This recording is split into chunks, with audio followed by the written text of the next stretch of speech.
Why on earth did this final video take so long to come out? To catch you up to speed, half a year ago I released a series of videos showcasing that the drama creator WillyMacShow maliciously produced a fictional account of my life, career, and personality. While he would at times just entirely make stuff up, even when recounting real events, his retellings of them would never be close to accurate, nor did he intend them to be. He would either inject false information or withhold relevant true information to manipulate his audience to believe false things. So Willy's desire to create this fictional story of my life seemingly was done both to generate engagement for his channel, but also out of a sense of vengeance. Willy is here to defend Chud logic. That is what this video is about. A person who didn't ask for permission, explicitly wasn't given permission, that sat on stream and watched a video that he knew nothing about, was very confused. Wait, what? What does that mean? I don't even understand what he means by that. And then he re-uploaded it to his YouTube channel where he did no editing, nothing creative. Is Willy seriously going to argue that the majority, the consensus, thinks that that's okay? Although honestly, whatever his response, even if I asked what's your basis for it, he would just say, well, I feel it deep inside in my core, so this must be true. That seems to be all that he bases anything that he says on. In my personal experience, because that's all we can go off of. Willy lying to defend Chud was especially wild, given that even in the video I struck, Chud admitted he knew he was violating my consent and that what he was doing was illegal. Footage, of course, Willy cut out of his video to deceive his audience. Do you know what? I quite like reacting to videos of people that I know don't like React content. It's always fun for me. Obviously, you know, I am biased because I do react to things.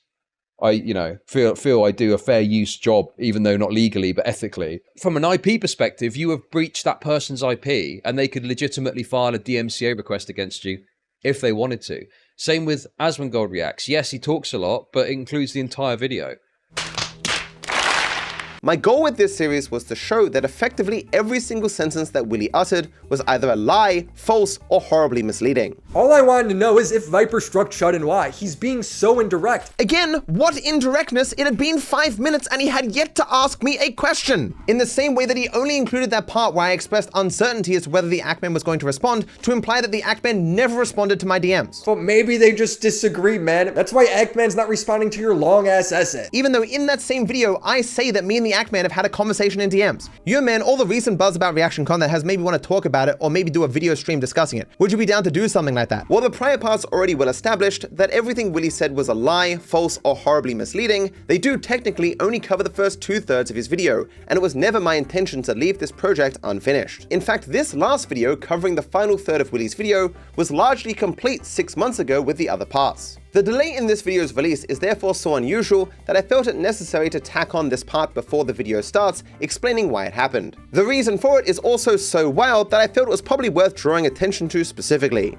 So in between the release of part 2 and 3 of this series, Willy rushed out another unhinged video. This video was effectively just the same as the first video he made, except it was far easier to see that Willy was knowingly lying. At least with his first video, there was an argument to be made, at least in some cases, he was just ignorantly saying false things. This in part due to his general stupidity and gullibility, but also because he was making a video about me, a person he openly admitted to knowing very little about a few weeks prior. Does he live in Australia, right? He doesn't live in your country, right? This in contrast to his second video that was made many months later when Willy knew far more. We can therefore more easily infer when he would have been aware that what he was saying is false, or when he was holding back relevant true information to manipulate his audience. He further intentionally avoids addressing almost all the things that I had shown false about his first video with the parts 1 and 2 of my series. None of this was a surprise. Willy never sincerely addresses criticism of his behavior or when people point out the errors in his videos. Hell, even his first video didn't address the prior criticism that I made of him that got him so offended in the first place. Like, it's impressive for Willy Mac to admit that he just reposts some shit sometimes that he hasn't looked into. Like, how bad does your sense of things need to be that while being completely ignorant of any facts, you're retweeting some guy called Chud Logic,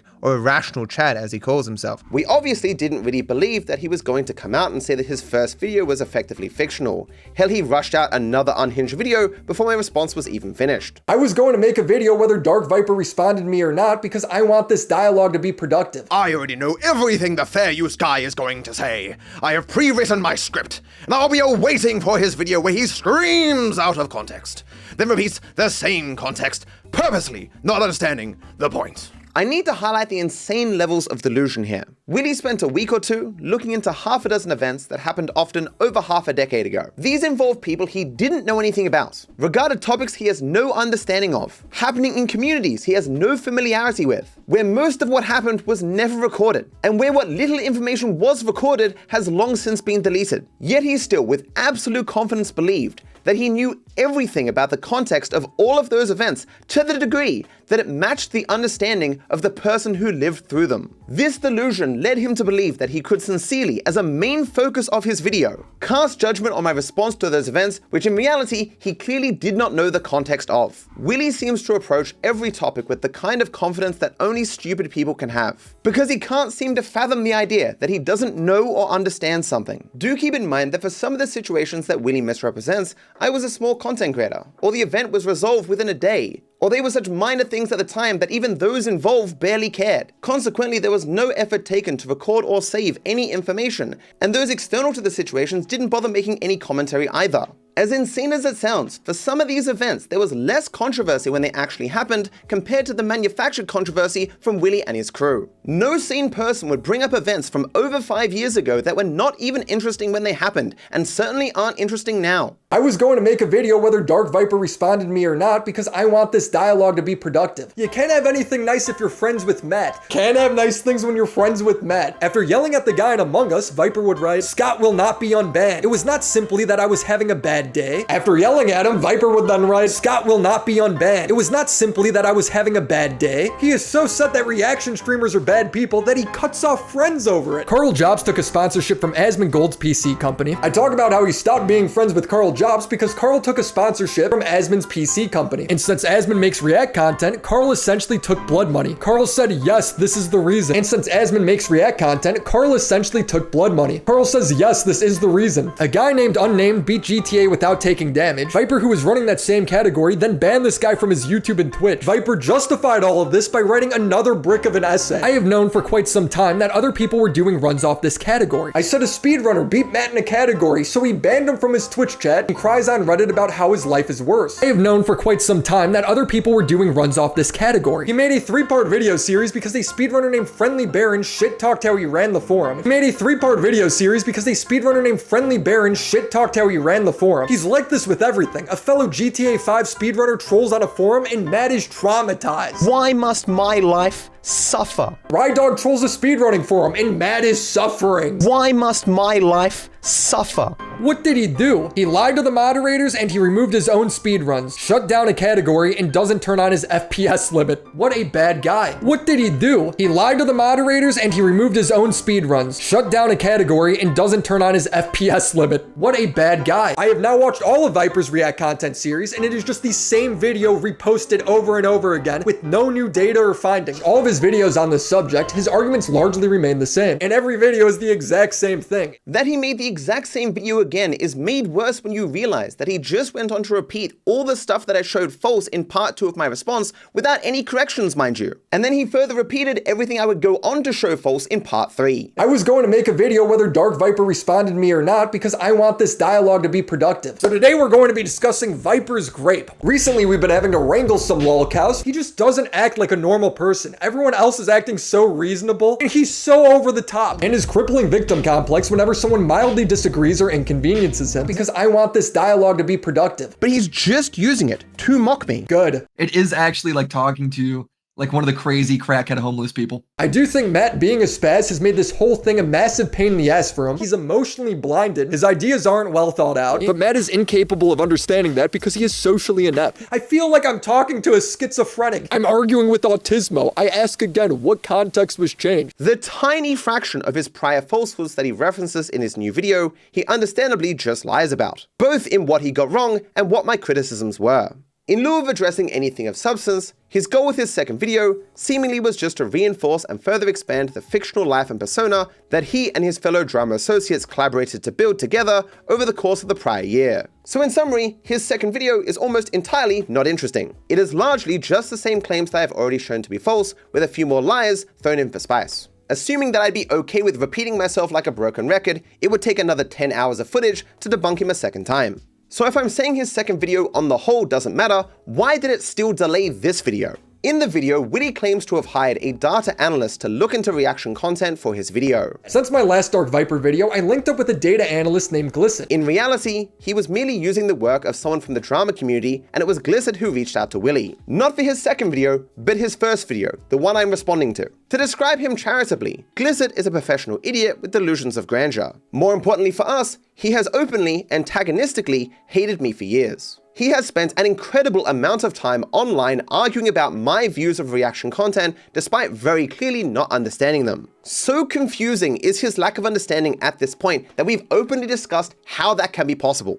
To be clear, when I say his lack of understanding is baffling, I mean that literally. Me and my team have openly discussed how it is possible at this point that he still does not understand. Long ago, he in fact got very offended when I communicated this to him directly. Despite knowing of all of this, you can probably see why Willy lied to avoid including any of this information, as it makes anything Gliccits says very questionable. Originally, when we watched Willy's second video, we just found Gliccits' inclusion very funny. The data that Willy brings up in his video does not relate at all to the issues that I bring up with reaction content. It cannot even potentially address any of the arguments I make about the topic, and even people who dislike me felt motivated to leave comments pointing this out. Again, it is that age-old question of whether Willy is still knowingly lying about my views, or if he is just too stupid to understand me. More embarrassingly, he doesn't even seem to understand what arguments are, or how to substantiate them. You can likely therefore see why all of this initially was very funny to us. Unfortunately, this humor turned to concern when someone on my team named Spider observed that all the data Gliccits gave Willy was fake. Understand, not merely irrelevant and unable to show anything of substance, actually fake. To what degree this was intentional or inadvertent wasn't immediately obvious. Both Gliccits and Willy, directly and by omission, lie constantly, but they also do not understand the topic. Although given that Gliccits hangs around with and supports grifters like Willy, that's probably another reason you should doubt what he says as well. Regardless, it seemed like something that should be looked into, and it was this that delayed this video. While letting Willy continue to lie about me personally was one thing, his spreading of fake data about a topic that actually has implications for other people was another matter entirely. So we decided to wait until Spider had the time to do a formal write-up explaining why Gliccits' data was flawed. Spider has physics and math degrees, so it's in his wheelhouse. Just as an aside, I'm aware of at least one other person who realized the problems with Gliccits' data. I don't know him personally, but apparently he has a background in civil engineering, and he's currently studying data analytics and data science. I'm not sure how, but apparently he found out about Spider's analysis and decided to review it, so at least that's another pair of eyes. Initially, we thought the writing of this essay would take a week or two, but unfortunately, Spider is a very busy person. Even worse, he does not half-ass anything. Not only did he decide to cover the issues with Gliccits' data and analysis, but he further included a write-up on Gliccits himself. His psychotic past online, his previous history of lying and unhinged behavior, as well as his obsession with me, and his association with the drama weirdos who collaborated to produce the fictional story of my life. Given that the only people who will associate with Willy are scumbags, it shouldn't surprise you to learn that Gliccits is one as well. Willy, of course, is well known for not sourcing any of his bullshit, and so it's not surprising that Gliccits is no different, as he never published the full method he used, nor any of his raw data. So great effort had to be taken on Spider's part to recreate it all from scratch based on what was shown in the video. The finalized paper is so unbelievably long that next to no one is going to read it, and I said this to Spider directly. It is, however, linked down below for the few of you that actually want to read it. For the rest of you, at the end of this video, I will summarize the key parts of it. I will, however, be the first to admit that I don't think the delay for this paper was worth it. The sort of people who believe WillyMacShow's bullshit are not the sort of people who can read. And the rest of the world doesn't need more evidence that he constantly produces bullshit due to the intense character flaws that I've already established in this series. In my defense though, who would have guessed that we would all end up so busy for 6 months? So that was a long explanation in an already very long video. On a personal note, while this video does contain a lot of interesting stuff, I'm not sure how much it really matters to me anymore. I have come to the conclusion that having weird people like WillyMacShow and his crew obsessing over me and spreading bullshit about me is somewhat just the cost of my life. I am young, rich, and in love. I have great friends and a loving family. I have fame, the respect of my peers, and the adoration of my fans. I get to do what I love every day as a job. I am very fortunate to lead one of the best lives a person can possibly have. As a result, I spend a lot of my time expressing how thankful I am for it and giving back whenever I can. If I view the unhinged and psychotic behavior of Willy and his crew as merely a side effect of living a good life, it's obviously worth it. So enjoy now the rest of this video that I produced 6 months ago in a futile effort to combat the falsehoods spread about me online. I think if you care enough to have an opinion on something, you should care enough to know if it's true. It is unfortunate that those who constantly get deceived by WillyMacShow are not the sort of people to share this point of view. Oh my god! This is so pathetic, Willy. Please, if you're seeing this, what is wrong with you? Have a shred of self-awareness. Please! Holy shit! How little did he have for this section? And if you had nothing and need to dig back this many years, why make it? I want all of this kept in. I want everyone to have to suffer to the same degree the boredom that I had to experience watching this section. There's nothing I can talk about. I think it's fair to say that already in this series, I've shown that WillyMacShow is not just a liar. He is in fact arguably the most transparently dishonest person I've ever seen. Willy in his videos will remove context, add fake context, ignore corrections, avoid mentioning dates of events, not give sources, use biased sources. He will work to obscure the biases of his sources. He'll use one side of a disagreement as a source without revealing this. He will avoid mentioning relevant topics that are harmful to his position. He won't even mention his own biases, such as his prior associations with those he's covering. He will not mention when circumstances change or a person's positions change. So after watching plenty of videos from like DarkViper as well as other content creators that have covered React content for a long time, I learned that it is not a good practice to engage in, so I stopped doing it entirely. He will focus on outdated information and actively ignore new information. He not only cherry picks to create false patterns, but he cherry picks extreme examples and pretends they are the norm. He will at times imply a different meaning of a clip than is actually the case, but other times he'll selectively edit clips to falsely suggest agreements or to entirely change the clip's meaning. He will outright ignore if a statement is made as a joke or hyperbole and will act as if it's sincere. He will associate with some of the most laughable, disgusting, controversy-ridden people, yet criticize others for the same traits that he forgives in those he associates with or that he himself possesses. He even seems to lie about his own beliefs, especially in regards to whether or not he cares about things. He will publicly, boldly make claims in regards to things that he knows he lacks information on. And lastly, Willy will defend his false statements to the death, even when he seems aware that he is wrong, and he will further outright ignore when he is corrected. As I have shown previously, he has openly stated that he does not like background information or nuance, so it is therefore unsurprising that he works to create simple narratives, regardless of how much he has to misrepresent to fit that mold. We can even see from the very video I'm responding to, that he even seems repulsed by basic details, like the who, what, where, and why of the situations he wants to use to farm for engagement. I guess the more real details he includes, the less space there is for his creative writing, which is his real passion. There is, however, one greater issue with Willy. Yes, his stupidity and dishonesty are hurdles, but I find his lazy repetitiveness far more annoying. It isn't just that he uses ancient out-of-context clips while pretending they happened recently, it's that he uses the same stories and clips over and over and over again. Willy wants to craft interesting narratives, even if false, but it naturally takes a long time to find enough out-of-context clips for that purpose. So instead of putting in this effort, he just repeatedly spams the same stuff. I don't think there's a single clip or story in Willy's video that he doesn't somehow end up talking about or showing at least twice. Pointing this out undercuts pretty much every lie that he tells about me. If I am always a particular way as he claims, this would imply that for my 12-year career and 20,000 hours of streaming, that there should be endless, easily findable examples. But this isn't the case because all his claims are lies. He's therefore left with no choice but to show the same out-of-context clips of outlier situations from eons ago and pretend they're mundane events that happened last week. To put it charitably, he is, at best, cherry-picking to present a false perception of reality. For example, he misrepresents the 2015 to 2018 Rydog drama, back when I had 2,000 subscribers, 3 separate times. He misrepresents the 2020 Among Us drama 6 times. The 2021 No Damage drama 4 times. The relative nothing that was the H3H3 drama that Willy pretends was a thing, he misrepresents 4 times as well. But there's more! 14 pages! The meme created 3 years ago when I said 14 pages 14 times in my original response to Moist Critical. I kid you not, Willy brings this up 19 separate times. He, no joke, has 14 pages mentioned more times than I originally did in my video, and my usage was clearly excessive. Willy's video is even shorter than mine, making him quite literally beyond excessive. The level of this man's hypocrisy and lack of self-awareness is almost impossible to believe. He's so unself-aware, he just screams 14 pages over and over again as if that proves his point. Willy is repetitive in this way to create the illusion of substance and having numerous examples of something, when in reality, he has very few. Understand, I recorded all of that before he made his second video, where he would repeat multiple times all the same same stories from his first video, further ignoring all the corrections I gave, showing that his retelling of those events were false. Worse, he had 8 additional months since his first video where he was obsessed with my every word to find an example that actually supported the lies he wanted to tell, and he could not find one. He couldn't even find more out of context clips to lie about. After this, Viper uploaded a video saying he has no friends. A lot of my life. Then make a follow-up video saying that he has no friends. A lot of my life. Willy unintentionally perfectly proved my point. What I feel I need to constantly reiterate is that Willy is not at all dissuaded from speaking authoritatively on things he knows nothing about. Here he is speaking about me a few weeks before his hit piece where he pretended to cover my entire personality and life. Had to call you about the Viper stuff. Does he live in Australia, right? He doesn't live in your country, right?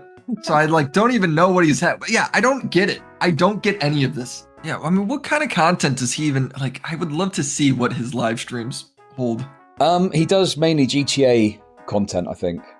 GTA speedruns and stuff like that. Like Let's Play stuff? This before going on to cover an 8-year period of my career and a dozen separate stories while being ignorant of most details, but being entirely uncaring. Willy was just unwilling to go to any real effort to craft his hit piece, but then again from his perspective, when everything he wants to be true is already in his head, investigating reality is sort of pointless, isn't it? Remember that he lovingly followed me and engaged with my tweets like 50 times over a year and a half prior to my hurting his feelings by mildly criticizing him for talking out his ass. It is for that reason alone that he will stalk and craft fake stories about me for the rest of his days, as he already has done. He is just that soft and obsessive. You won't see me deeply digging into Willy's past controversies and statements or finding unrelated embarrassing clips, because Willy is just this week's grifter. He is just a vehicle for particular lies, and it is those that interest me. Willy himself will eventually be forgotten and replaced in this ecosystem by the next liar for revenue. The only thing currently keeping Willy's channel from the grave is the thousands of hours he spends hate watching Hassan Piker's live streams, and it's hard to imagine a worse life. I have watched more Hassan content than most of his fans! When I don't like someone, I actively avoid them. But look how Willy acted after he released his hit piece. Willy is different because he becomes obsessed with those he hates, following their every word and action. Everything up to this point has been in part to explain a problem that I have for this video. In the previous parts to my response, I already covered in full some of my past dramas when Willy lied about them the first time. Understandably, I don't want to unnecessarily repeat myself, even if Willy felt emboldened to go on to make the same lies multiple times. The refutations are obviously the same as I gave in the prior parts, so I'll do my best to avoid covering the same stories again. Although to be clear, none of the ancient stories that Willy brings up are relevant to anything of substance. Even if we were around 5 years in the past, where most of Willy's footage comes from, his characterization of me would still be staggeringly false. But as we are in the present day, it is surprisingly even less true. The implicit suggestion that no one changes in 5 years or that everyone stays perpetually in their 20s is absurd. Just one more point before we move into the stupidity that is Willy's video. I have shown this tweet on screen before, but I haven't really talked about it. All the way back in April, when Willy made his hit piece, he publicly stated that he had already pre-written a response to any response that I'd give. This might confuse you, but it shouldn't, because all of this is clearly a game for Willy. Even with what little he knew of me at the time, he clearly had to know he was being dishonest in his characterization of me and my past. It is therefore reasonable to expect him to have lies ready to go to defend his prior lies. He sold an interesting fiction to an audience, so it wouldn't matter what I said debunking it. It was obviously going to be more profitable to continue that false story, regardless of what I said, and so that's what Willy was going to do. But unfortunately for Willy, I didn't make that easy for him. He was very clearly annoyed at my lack of response for 5 months, stating publicly that he was waiting for a response from me. It wasn't just the endless barrage of tweets about me, seemingly trying to get my attention. He would leave comments on my Rambles channel. Unfortunately for him, when I said I might respond to his video, I didn't really know who he was or how much he planned to lie. People have not looked into my work at all. They've not read anything I've ever written, in the same way that Willy was perfectly willing to mouth off on Twitter, and even defend his statements in DMs with me, despite having read nothing of what I've written or watched any of my videos. That's generally how things work. But Willy, at the very least in his YouTube videos, has shown that he's willing to actually look up shit before making his video. If he made a video on me, it would massively set him apart from most people who have ever made videos about me or my content. I certainly didn't know how openly he was going to present himself in his video as a person lacking in any credibility at all. Honestly though, he just overplayed his hand. He lied too much, making a response at the time far too time consuming. Along with this, while I do make the rare video response, I don't traditionally respond to people without an ounce of fame, integrity, or brain cells, so I gave up on my response. But Willy was so devastated that I didn't respond that he planned to make another video without a response, lying even more to expand the narrative of the story that he made, despite that I had done nothing of note recently, so he'd still have to rely primarily on footage from 5 years ago. It was his announcement of this second video that first got me interested in completing my previously unfinished response. Another factor of my decision is that I was learning more about Willy and his associates. People were coming out of the woodwork to tell me stories about them that were not flattering at all. It seems as though Willy belongs to a cohort of people who obsess over content creators, stalking them, lying about them, badgering them, all in the hopes of getting some sort of response for engagement and therefore content. If they don't get a response, no problem. They just cry from the rooftops about how this person doesn't respond to criticism and how the lack of response shows that they are right in what they say. After all, what else could possibly cause a person to not want to respond to a horde of terminally online drama weirdos? If they get a response, it's even better. Instantly out of the gate, they call it insane, deranged, over the top, whatever the content of it is, it actually confirms all the lies that they tell. They feel safe in the knowledge that the sort of people who will buy their bullshit are not the sort of people watching video responses. And even for the very few who do, they have every psychological bias to inspire them to dismiss it out of hand. If they get called out for their deranged behavior, they just play dumb and turn the accusations around on the person making them. It's a good scam, as either they win when the lies go unchallenged, or the lies get challenged, but to the believers, this challenge itself confirms the lies, regardless of how faulty the logic is. With that being said, it is not an amazing way to make a living. There's just comparatively not a very large audience for this kind of stuff, because it's a relatively small amount of people who are both drama obsessed and dumb enough not to see through the bullshit. While Willy's behavior and claims may already seem insane, it gets even more unhinged in the final section, simply titled Sad Man. In this part, Willy seems to want to suggest that he is an expert on my personal life. Some question how much you can even really know a YouTuber just by watching their videos, but Willy seems to want to make the case that as he has watched at least one of my YouTube videos, he can honestly say that he understands the person of Matthew Judge. He understands my personality, my past, my present, my personal life, my relationships, my friends, my family, everything under the sun. He knows this all with such confidence that he can state his beliefs as facts to hundreds of thousands of people. You know, because he's watched like one live stream and a YouTube video. That's enough to know a person deep down to their core, right? Obviously, this is very delusional if sincere, but given that it's Willy, a habitual liar, we can't really say anything for certain. But regardless of his degree of sincerity, the false premise of the final section of Willy's video is that I'm constantly sad, I have no friends, I have no family, and I ultimately lead a bad life. This is very obviously untrue. But let's say for a moment that it was true, and Willy actually believed it. What the hell does it say about Willy that he would see a person in those circumstances and not feel any empathy, pity, mercy, or desire to show kindness? Feelings that I have when I see people in such circumstances. Willy instead, when seeing a person in negative circumstances, seems to have the instinct to attack that person and publicly mock their poor fortunes for joy and profits. This is quite literally Saturday morning cartoon villain shit. It's the sort of stuff that writers have characters do when they quickly need to establish who the evil character is in the story. These are conventions of fiction done for expediency. You don't really expect people to act like this in the real world. I can't begin to fathom what could have happened in Willy's life to lead him to be the shell of a person that he suggests he is in his video. People don't just wake up as habitual liars willing to harm others for profit like Willy. I sincerely pity him for whatever has happened to damage him in this way, but these feelings are tiny compared to my annoyance at being lied about. One of the most baffling aspects of Willy's character assassination of me was the lengths that he went to lie to defend Chud logic. In fact, Willy seemed to work hard to include as little footage of Chud as possible, despite his video ostensibly being about our dispute. Perhaps this is because the more of Chud you see, the harder it is to believe the lies that Willy tells. Willy, despite knowing that Chud was being unreasonable throughout our entire dispute, and knowing this information was relevant for his viewers' assessment of the situation, never mentions this in his entire video. This is actually most often how Willy chooses to mislead his viewers. He withholds relevant information so they reach the false conclusions that he prefers. As I've already shown, he did this for literally every event from my life that he referenced. I've seen some try to turn this round on me and suggest that I'm actually the one falsely misrepresenting Chud. Maybe I'm just the one selecting particularly bad clips, and in response to this, I will show you just the beginning of the average Chud logic video. This is how Chud sells his content as being worth watching to people like Willy. So sickening to me, man, that you can literally cause a riot, receive no consequence, and then you also win some award. I don't want to go to some award show with a bunch of retards where they reward black criminality. He got his penis out on YouTube. Oh my god, Dan Clancy with a couple of slaves. That's fucking Emaru. What? She looks white. Willy threw away every aspect of his false persona of integrity to lie about that. This guy was the hill Willy was willing to die on. This is the guy that Willy referred to as reasonable multiple times in his video. Chud's even been reasonable about it, while contrasting him with me, suggesting I was unreasonable compared to Chud. He just doesn't act like a normal person. Everyone else is acting so reasonable, and he's so over the top. More than this though, he further then later lied to pretend that he didn't do that. When I say that Willy is probably not right in the head, I mean that. One of the reasons why I made particular note of the insane way that Chud behaves is to note the hypocrisy of Willy. That Willy laughably tries to defend this behavior from Chud in the current day, but he digs back years in my life to find any extremely rare similar behavior to put it out to the world and claim it's objectionable. Like I have stumbled across Willy and Chud both being referred to as lolcows in their area of the internet for obvious reasons. So what does it take to be a lolcow? Well, you just have to hurt the feelings of a bunch of unlikable, unsuccessful, sexless, bigoted, unattractive weirdos. You don't have to actually have done anything yourself, as it probably doesn't surprise you to learn that people who want to avoid realizing how pathetic they are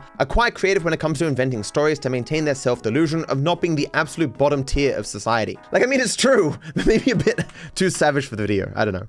Although I will say that the unironic use of that phrase is the best indicator that you're terminally online and need to touch grass. Recently, we've been having to wrangle some lolcows. Although thinking this way is actually a big disadvantage when it comes to making response videos like this. I just find what Willy does for a living incredibly cringe. This idea of spending time digging up ancient irrelevant clips from eons ago and pretending they're really important. Like, I have people DMing me now being like, hey, did you see this stupid thing that Willy did recently? Or this stupid thing he said eons ago? Why the fuck would I care? In playing this game, I'm somewhat meant to fight fire with fire, doing the same sleazy shit that Willy does. But I sincerely do not give a fuck, and I'm baffled by those who care. It is crazy to me that someone as brain dead as Willy can make a video with absolutely no point, misrepresenting ancient events long after they were resolved. And there are some people out there who will actually watch it. Fucking why? Like, how shit does a person's taste in entertainment have to be that they can sit there listening to a con artist make shit up about stuff that happened 5 years ago and they can actually find value in that? Entertainment. What the hell? YouTube now seems full of people like Willy who want to third party every beef. They are not involved and have no new information or perspective, but they want to talk anyway because it's profitable. It's why it doesn't matter to Willy if every person I've ever beefed with would think him a moron and disagree with him. He's not trying to present a valid perspective on the past. He is just lying to create the most sensational story he can.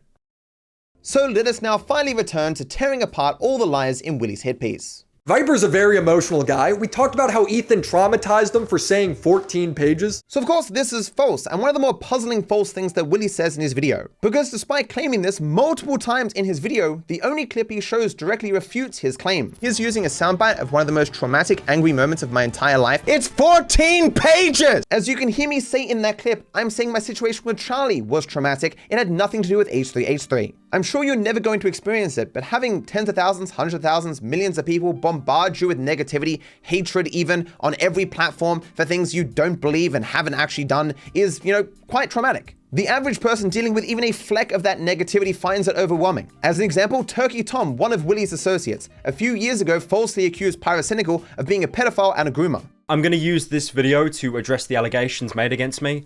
Recently, to those who are unaware, I've been accused of grooming a 15-year-old boy when I was 19. That I'm some kind of predator and was aware of his age all along. This is categorically untrue and a complete lie. The supposed proof for these insane allegations is paper thin and embarrassingly wrong. I originally made a response on my subreddit, and I truly believed the evidence I provided was enough. And for a time it was. But a few days ago, a poorly written Google Doc has surfaced claiming that I have lied in my response and I'm 100% guilty. I just want to be clear, I have never lied at any point. This document is disingenuous, manipulative, and it fails to include so much of my original statement. Do you guys know, hold up.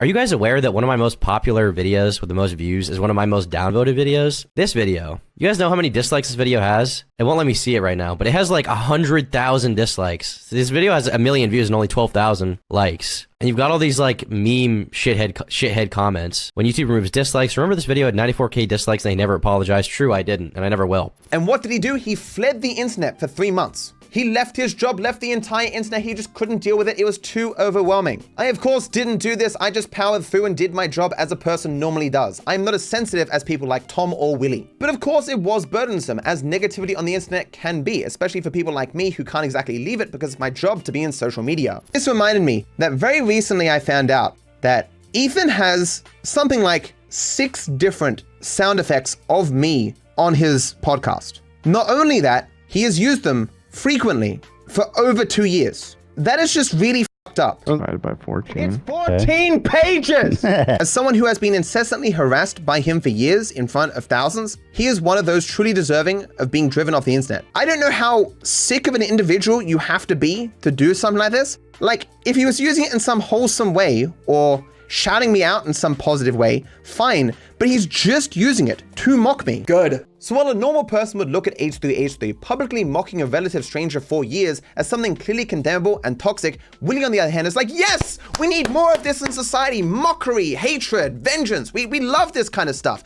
Get that DarkViperAU guy. He hurt my feelings on Twitter that time. Like, as far as I'm aware, no one put a gun to Willy's head and made him make this video. This is who Willy is. I think the average person, if they had these feelings, would be self-aware enough to try to hide them. Willy is completely unaware that looking like this, acting like this, saying I love people getting mocked is something that most people would condemn and see as a terrible thing. If I ever do something and Willy is saying it's a bad thing, it usually means I am trying to prevent harm or mockery or hatred or misinformation. And Willy's like, no, stop it, you're hurting my career. Because I want you to realize here, Willy isn't saying I'm wrong, but he's just using it to mock me. Good. Like, he can't put forth an argument to say that mockery for years isn't a bad thing or isn't toxic or shouldn't not exist. He just says, I like what Ethan's doing, therefore shut up.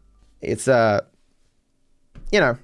So it should not surprise you, of course, that Willy entirely misrepresented my video about H3H3. The video is titled H3H3 is a toxic hypocrite, and all it does is argue those two things, which are not controversial positions. It has literally nothing to do with me being traumatized by 14 pages. So to give you a very brief summary of the 14 pages meme. In my first response video to Charlie, I said 14 pages 14 times, trying to emphasize how little of my essay that Charlie was covering. I of course was very angry, but generally online I am a sort of person who can be bombastic, yelling things millions to one and all that jazz, the memes as they often are in my content. While there were many videos made about the back and forth between me and Charlie, there's only one person who really cared that I said 14 pages more than a few times. And that of course was Ethan Klein, because, you know, he's really toxic. Ethan of course at the time had very little of substance to say, as you can see by my response to him where I dismantled the very little that he actually said. But because he had very little to say, he just openly mocked me multiple times, said I was on meth, that I looked ugly, that I should cut my fingernails, all that kind of stupid childish shit that H3H3 is known for. Here's a guy who's bitter.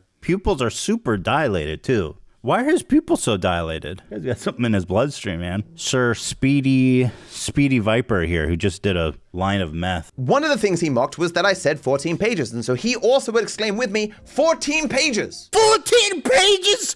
Have you ever read 14 pages? I wrote 14 pages! 14 pages! This man wrote a 14-page essay! Because I was busy with my work at the time and I had not seen the content that he had made, I was quite annoyed by people spamming 14 pages in my comment section. I was like, what is this? I don't think I said 14 pages all that many times. But when I completed my work and had time to go back and look at all the response videos that were made, I realized that yeah, I did say 14 pages quite a few times and I found it kind of funny, and I found Ethan's response to it also pretty funny. I therefore made my own compilation of everyone saying 14 pages, and I lamented that if I had been more present when all the responses were being made, I could have rolled with the punches a bit more, made a bit more of a meme of this, but you know, that's a little bit past now, but we can still make some good memes out of it in the Reddit recap and on Reddit and stuff. And that's what we did. So since then, as a part of my content, 14 pages has always been a meme. They couldn't believe the size of his 14! Pirates with a manifesto, psychos with a dream, that sort of bullshit. A 14-page manifesto, chat. These pirates are serious. The majority of you are clearly here. Oh, why couldn't I have had just a few more points? Why? How many did you beat me by? Like 14? 14! 14th place? Yeah. Wait, 14, guys. It's 14. 14! 14. 14! Did you hear that? 14! The same number as my amount of immaculately transcribed pages in my manifesto. When it came time for me to get jerseys from the org that I'm mildly associated with, Power, of course, I got my number on the back. 14. I've done this every year. 14 and 14 pages have been a wholesome meme as a part of my community for all the years since this happened. There is unfortunately just one sour note with the meme, and that is that Ethan was the person who originally created it. It wasn't a big meme on the internet. No one else cared. It was just Ethan Klein. It is only now years later when Chud, Logic, Willy, and his little crew of degenerates, thinking that I don't like this meme, they now also spam it under my videos. My video was about how I think Ethan mocking me with it for years is toxic. Because it is. And the reason why I was drawing a distinction between using it in a mocking way and a wholesome way is because we use it in a wholesome way. We use it to be funny, as a joke. It is a sour point of the meme that I can tell when I see comments where someone's writing 14 pages, if they're from Ethan Klein or now WillyMacShow. It's kind of like you've got a group of people all sitting around and they know all the in-jokes and they're laughing at all these in-jokes in this little group, and then a random stranger keeps coming up and going, 14 pages! And you just look at them like, okay. And that is the sour point of the meme. I don't want to be associated with any of these people for any reason. A meme that me and my community have found enjoyment in will always have that sour note of its association with H3H3, who is a toxic hypocrite. Ethan Klein is a terrible person, and this is not an uncommon opinion. My video that Willy deceptively edited to remove this message, that's all I was saying. Had nothing to do with trauma or me hating the 14 pages meme. I just don't like being associated with Ethan Klein. That's it. This is really obvious if you watch the video that I made. The only reason it became significant is because I think Nicholas the Deorio came out and lied about it, taking random clips from it, mashing them together to imply that I said Ethan Klein traumatized me. Which of course, just by listening to the clip, you can see that is not what I'm saying. I believe this is why Willy included it in his video, uncritically, as I think many of the things that he's included in his video are just him repeating lies that he's heard from other people in his orbit, because Willy has no critical thinking skills. He's not a smart person. He can't investigate things himself. He just repeats lies. It's one of the problems with assessing how much of his video are lies from him or simply things he sincerely believes that are lies that have been told to him by someone else. The footage that he's using in his video has been given specifically by people trying to take me out of context who hate my guts. Now you would think a normal, fully functioning human being would go, oh, that's a terrible way to learn about who a person is. But Willy either isn't smart enough to realize that, or again, as I try to argue, he simply doesn't care what's true. He had a narrative he wanted to push, and that's what he's gonna push. So as I say, not a significant video. You can go watch it if you like and see that it's not significant. After yelling at the guy in Among Us, Viper would write, Scott will not be unbanned. It was not simply that I was having a bad day. I was close to tears at the beginning of the stream. I felt impressively down, perhaps due to a lack of caffeine as I was kicking soft drink. I came to the one thing I love at the moment, Among Us. To have it ruined by a guy who didn't just play badly, he literally didn't play. Not to cover the story again, because we covered it in the early episodes, but I had recently been diagnosed with an incurable disease that itself impacts how you physically feel and your mental well-being. The medication I was taking also does both those things. Because I was unable to sleep, I was kicking caffeine. A caffeine withdrawal and not being able to sleep also very much so impacts your physical and mental state. And at the time, Among Us had just blown up. This entire story happened the 29th of September, 2020 to the 30th of September, 2020. So again, like 4 years ago. And as I've mentioned before, Scott wasn't particularly surprised at this outburst because I was not doing well in general around that time. And Willy can scoff like, Among Us, thinking it's a cool, hip game, whatever. But at the time, it really was. Hence why I stupidly wanted to play it, to calm down and to feel a little bit better, despite how bad I was feeling at the beginning of the day. After this, Viper uploaded a video saying he has no friends. So to be clear, this is not what I say in this video, but this clip is also 4 to 5 years old. Because Willy didn't tell people when this video was made, people assumed that this was something I said very recently. I think it's going to be sort of strange to recap my friendship history for this video, but it's obviously quite strange for WillyMacShow to have this as a central point of his video, that I have no friends. Like, I don't know what was wrong with Willy's brain where he thought this was a point of a particular importance that he had to include in his video that he spent maybe 2 weeks making, while self-admittedly knowing nothing about me.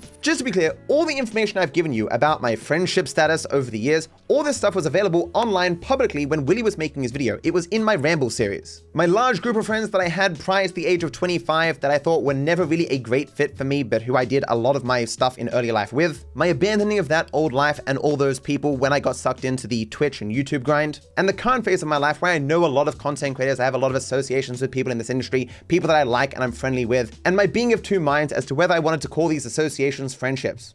Like at one point, I was seeing my old friends all the time, and then it became like every once in a while, then it became every couple of months. And then I just woke up one day and I'm like, I haven't seen my friends in like 2 years. A handful of them I miss, but a lot of them I don't. You kind of wake up one morning and you go, oh, wait a second. A significant amount of the people that I know are complete assholes. And you're like, oh, well, wish I'd made different life choices in terms of friends. But a couple of them, I still have fond memories of them. What are your experiences of drugs like weed or alcohol, and what do you think of them? So the hardest drug that I've ever had, I think I've had E once. I took something. I knew what it was at the time. It's just been so many years that I've forgotten. I was in the city one night, and a friend of mine and his brother, we took some together, and I just had boundless energy. But I danced more than I've ever danced in the entirety of my life. You could just experience the music. It was crazy. I remember once I was over at my friend's house, I think for his birthday, and we smoked a bit of weed. And I remember there was some hash cookies, right? And because they were cookies, the amount of time it took for the drugs to take effect was quite a while. And my friend Joel, he was like, these cookies aren't doing shit. And he eats like 2 dozen cookies, like a lot of cookies. Like my friend who made them came back. He's like, fuck man, how many cookies did you eat? And he's like, I don't know, 12. He's like, that's not good, man. And he was responsive, but like zonked out of his mind for the entire night. He never left the chair. In regards to alcohol, I drunk fairly frequently, past 18, maybe even a little bit before that sometimes, as you do when you're a kid. Every weekend or second weekend you go out for a couple of drinks or something. I used to go to the city sometimes. I wasn't a particularly sociable person, but I had like a handful of friends that I would go with, and we'd get drunk and just screw around. We would just dance in like Chinese laundry or something, you know? Because I don't feel alone. I've never been the kind of person who's like every day being like, oh man, I wish I was out hanging with people. I wish I was going to the movies. I wish I was going blah, blah, blah. Do I have friends to hang out with? Do I have friends to go out with? Nah. I'm not super interested in having any, to be honest. Whenever I think of going somewhere, I always think, but then I can't edit. Or then I can't stream. It's been a few years, I think, since I've had a bunch of people to hang out with. But even then, the vast majority of people I knew, I didn't super jive with. It's more, you went out for drinks, no conversation of any significance was had, and then you went home. And it was just the most completely pointless garbage ever. I can't think of a single worthwhile moment. There was just a person or two, or maybe 3, that I still think on and go, well, I hope they're doing well, because they were decent people, but the vast majority of them, nah, fuck them. Topic 11. Do I have friends? Do I have any friends? I do not, no. I mean, okay, misspoke. There are people who I am certainly friendly with, and who I like to see. Mainly people from Twitch, like Lewis, like Lido, like Maddie. I guess Maddie's kind of from Twitch. Or Pez. There's tons of people, even people that I, barely know. Like Weddy or Cody or whatever. But they're not like people local to me that I can call and be like, yo, let's see a movie. I mean, I probably could do that. But, okay, I do have friends. I'm used to not having friends. And so that's usually my response. But I guess when you're older, friends aren't the same thing as friends when you're in high school or whatever. I guess you don't need to hang out like every weekend or whatever. Do I have friends? Do I have friends? I have people I'm friendly with online who I enjoy seeing, but I don't have like people that I'd be comfortable calling to help me move a couch.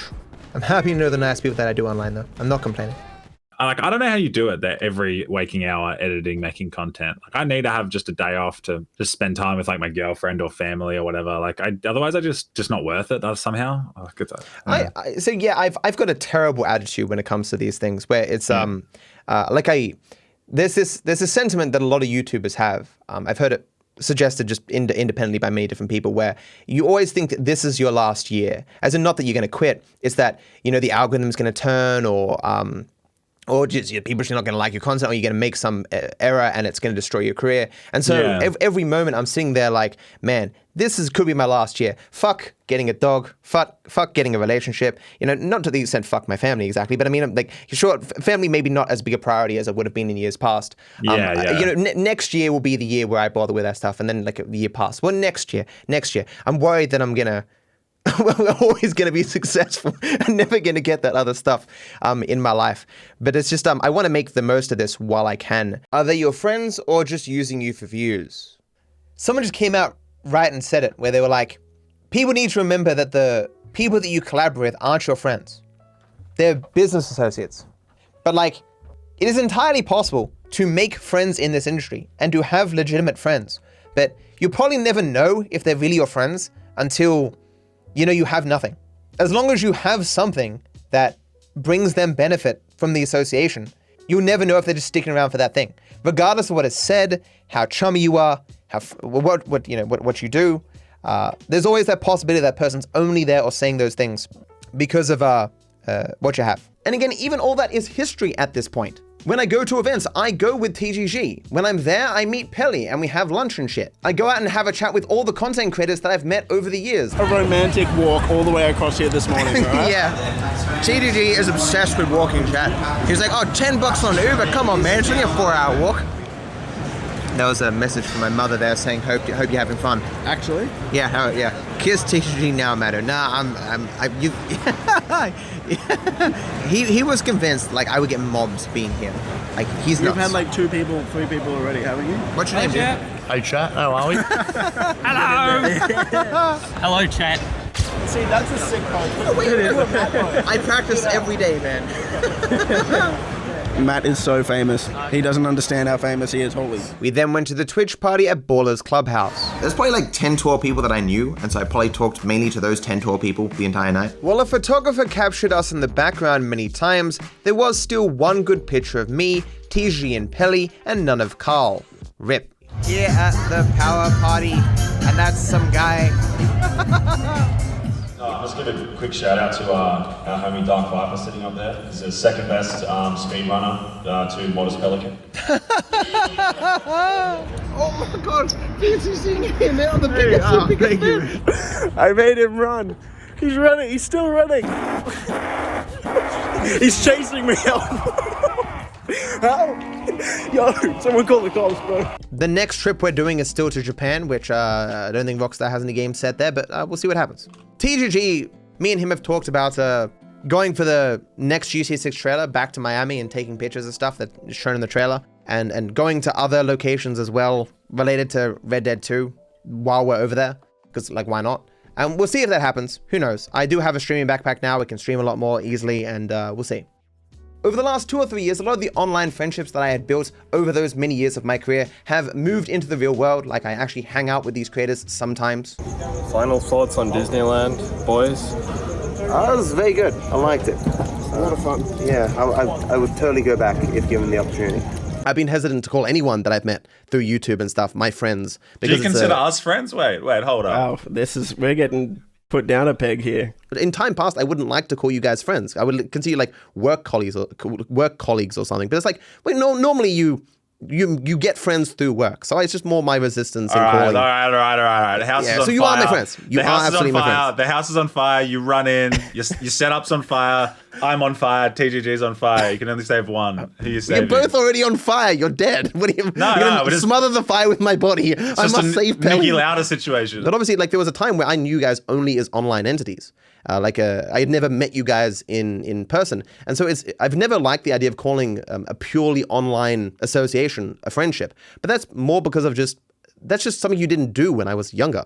Like online was like strangers. Everyone online was a stranger, regardless of how well you knew them. But like I've talked to my editors, some of my editors for years. Like I like my editors. Like Martin. I consider Martin my friend.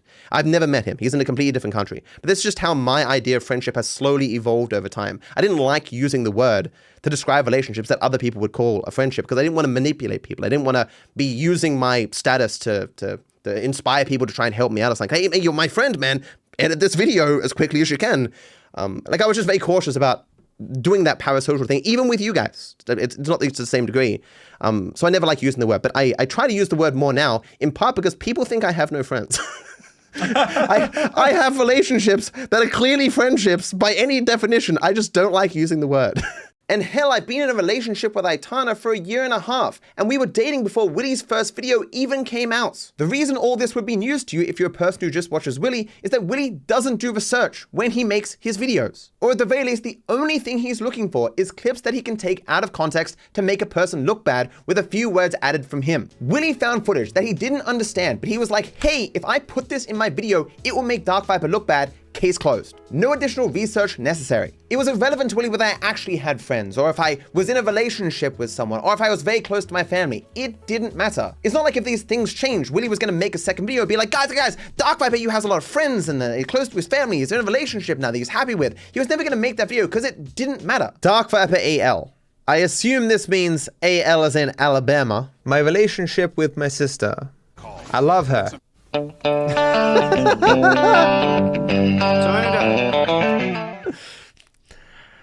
Not in a romantic sense, in a family sense. I love my sister. She's wonderful to me. She's always helped me out. Good person. She and I, very different, but having a family that you never have to doubt whether or not they love you is a truly wonderful thing, and I pity those who have the misfortune of not having such a thing. Because obviously I didn't work to have a loving family, but I'm thankful every day that I do have one.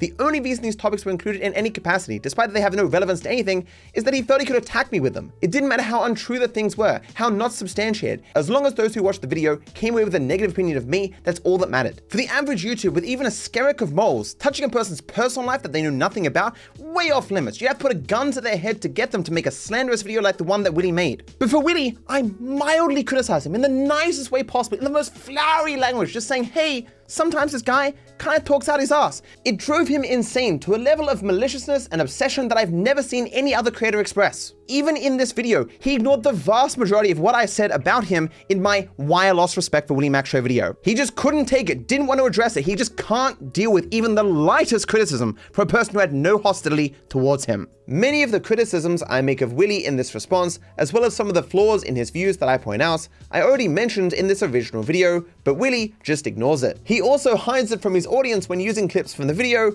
by just leaving it out. I criticize his public leaking, dishonest cropping, and deleting of our private messages. I further speak on why his claims about me are false, why it doesn't make sense to call me the fair use guy, and so on. This was all prior to the release of his hit piece, but Willy still went on to make the exact same false claims without acknowledging any of the flaws. I suspect this is because he has no way to honestly defend his insane beliefs and actions. He is well aware that he constantly makes shit up and lies to his audience, so criticism of that is always going to fall on deaf ears. I am certainly not telling Willy something he doesn't already know. After this, Viper uploaded a video saying he has no friends. A lot of my life, I've wanted to play board games. Board games always look so enjoyable, but I had no friends to play them with. Willy uses this to imply that I had no friends, but in reality, my friends had no interest in board games. It depends what time you talk about, but specifically in Australia at least, the board game renaissance took a million years to get here. We were more interested in computer games, like we played COD Modern Warfare 2, we played World of Warcraft, we played Dota, we played Heroes of New Earth, we played the first MOBA that came out after Dota 1, and we were so helplessly addicted. The only board game we played a heap of was Warhammer. So I don't know what generation this is. Warhammer people who actually know the game well would know. Like, I know that this is not the 9th generation. I think it's the 8th generation because I had the 9th generation book as well. This is Joel's Vampire Counts book, I believe. So I've had it now for over 10 years. And like, I was not very good at painting anything. And like, I had no real interest in the painting to the degree that when we would make our armies to fight each other, we would use paper to represent the models that we didn't have. I was never as interested in Warhammer as my friend group was, but I played it because that's what the friend group did. There was a lot of stuff I did back then that I didn't really have a huge interest in, but I did it because that's what everyone was doing, you know? Not to suggest that it was all bad. Like, we used to go to teppanyaki like every week on the weekend, and we would drink fuck tons of sake and get really drunk. And it started this meme at the time where I said to the waitress, "I'll have your cheapest bourbon." And she comes back, she's like, "1 cheap bourbon." And so for like maybe even years, whenever I would order bourbon, they'd be like, get him your cheapest bourbon. It wasn't all bad times, but like I say, the interest just wasn't in board games because the board game renaissance didn't hit Australia. In the final years of my friendship with that crew, we did end up playing like Secret Hitler, and we played a fuck ton of Cards Against Humanity because it's a game you can play while drunk. But it was towards the end of my association with that group when they actually started taking more of an interest in board games, but they started to play Dungeons and Dragons. I played like 4 or 5 sessions. I've told this story, and I guess all these stories before in Rambles. Have I ever played Dungeons and Dragons? Have I ever played Dungeons and Dragons? I tried to play with my friends back in the day.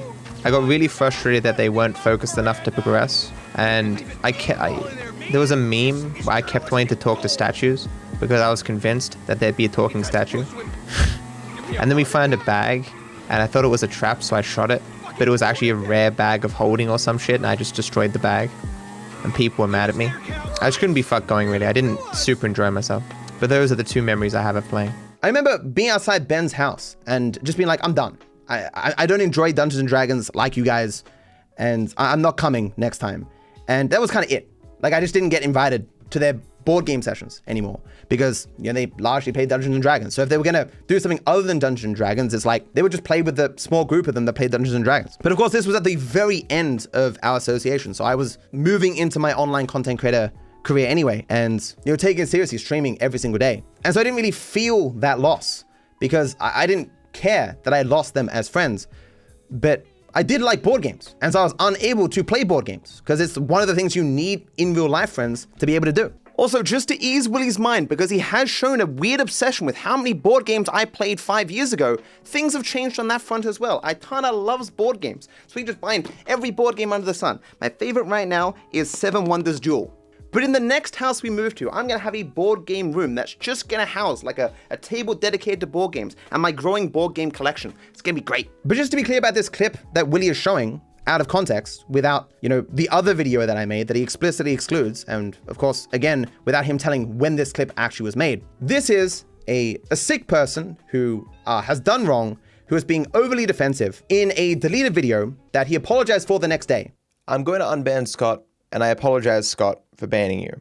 The biggest reason perhaps is because whatever you did that annoyed me, let's face facts, on a completely different day, if there was a punishment, it would have been effectively nothing. You probably just would have been removed from the game, and that's about it. It's wrong for a person to receive a greater punishment for factors entirely outside of their control that they had no ability to influence. Even my expectation that you heard that I wanted experienced people was perhaps unjustified because people join the stream any given time.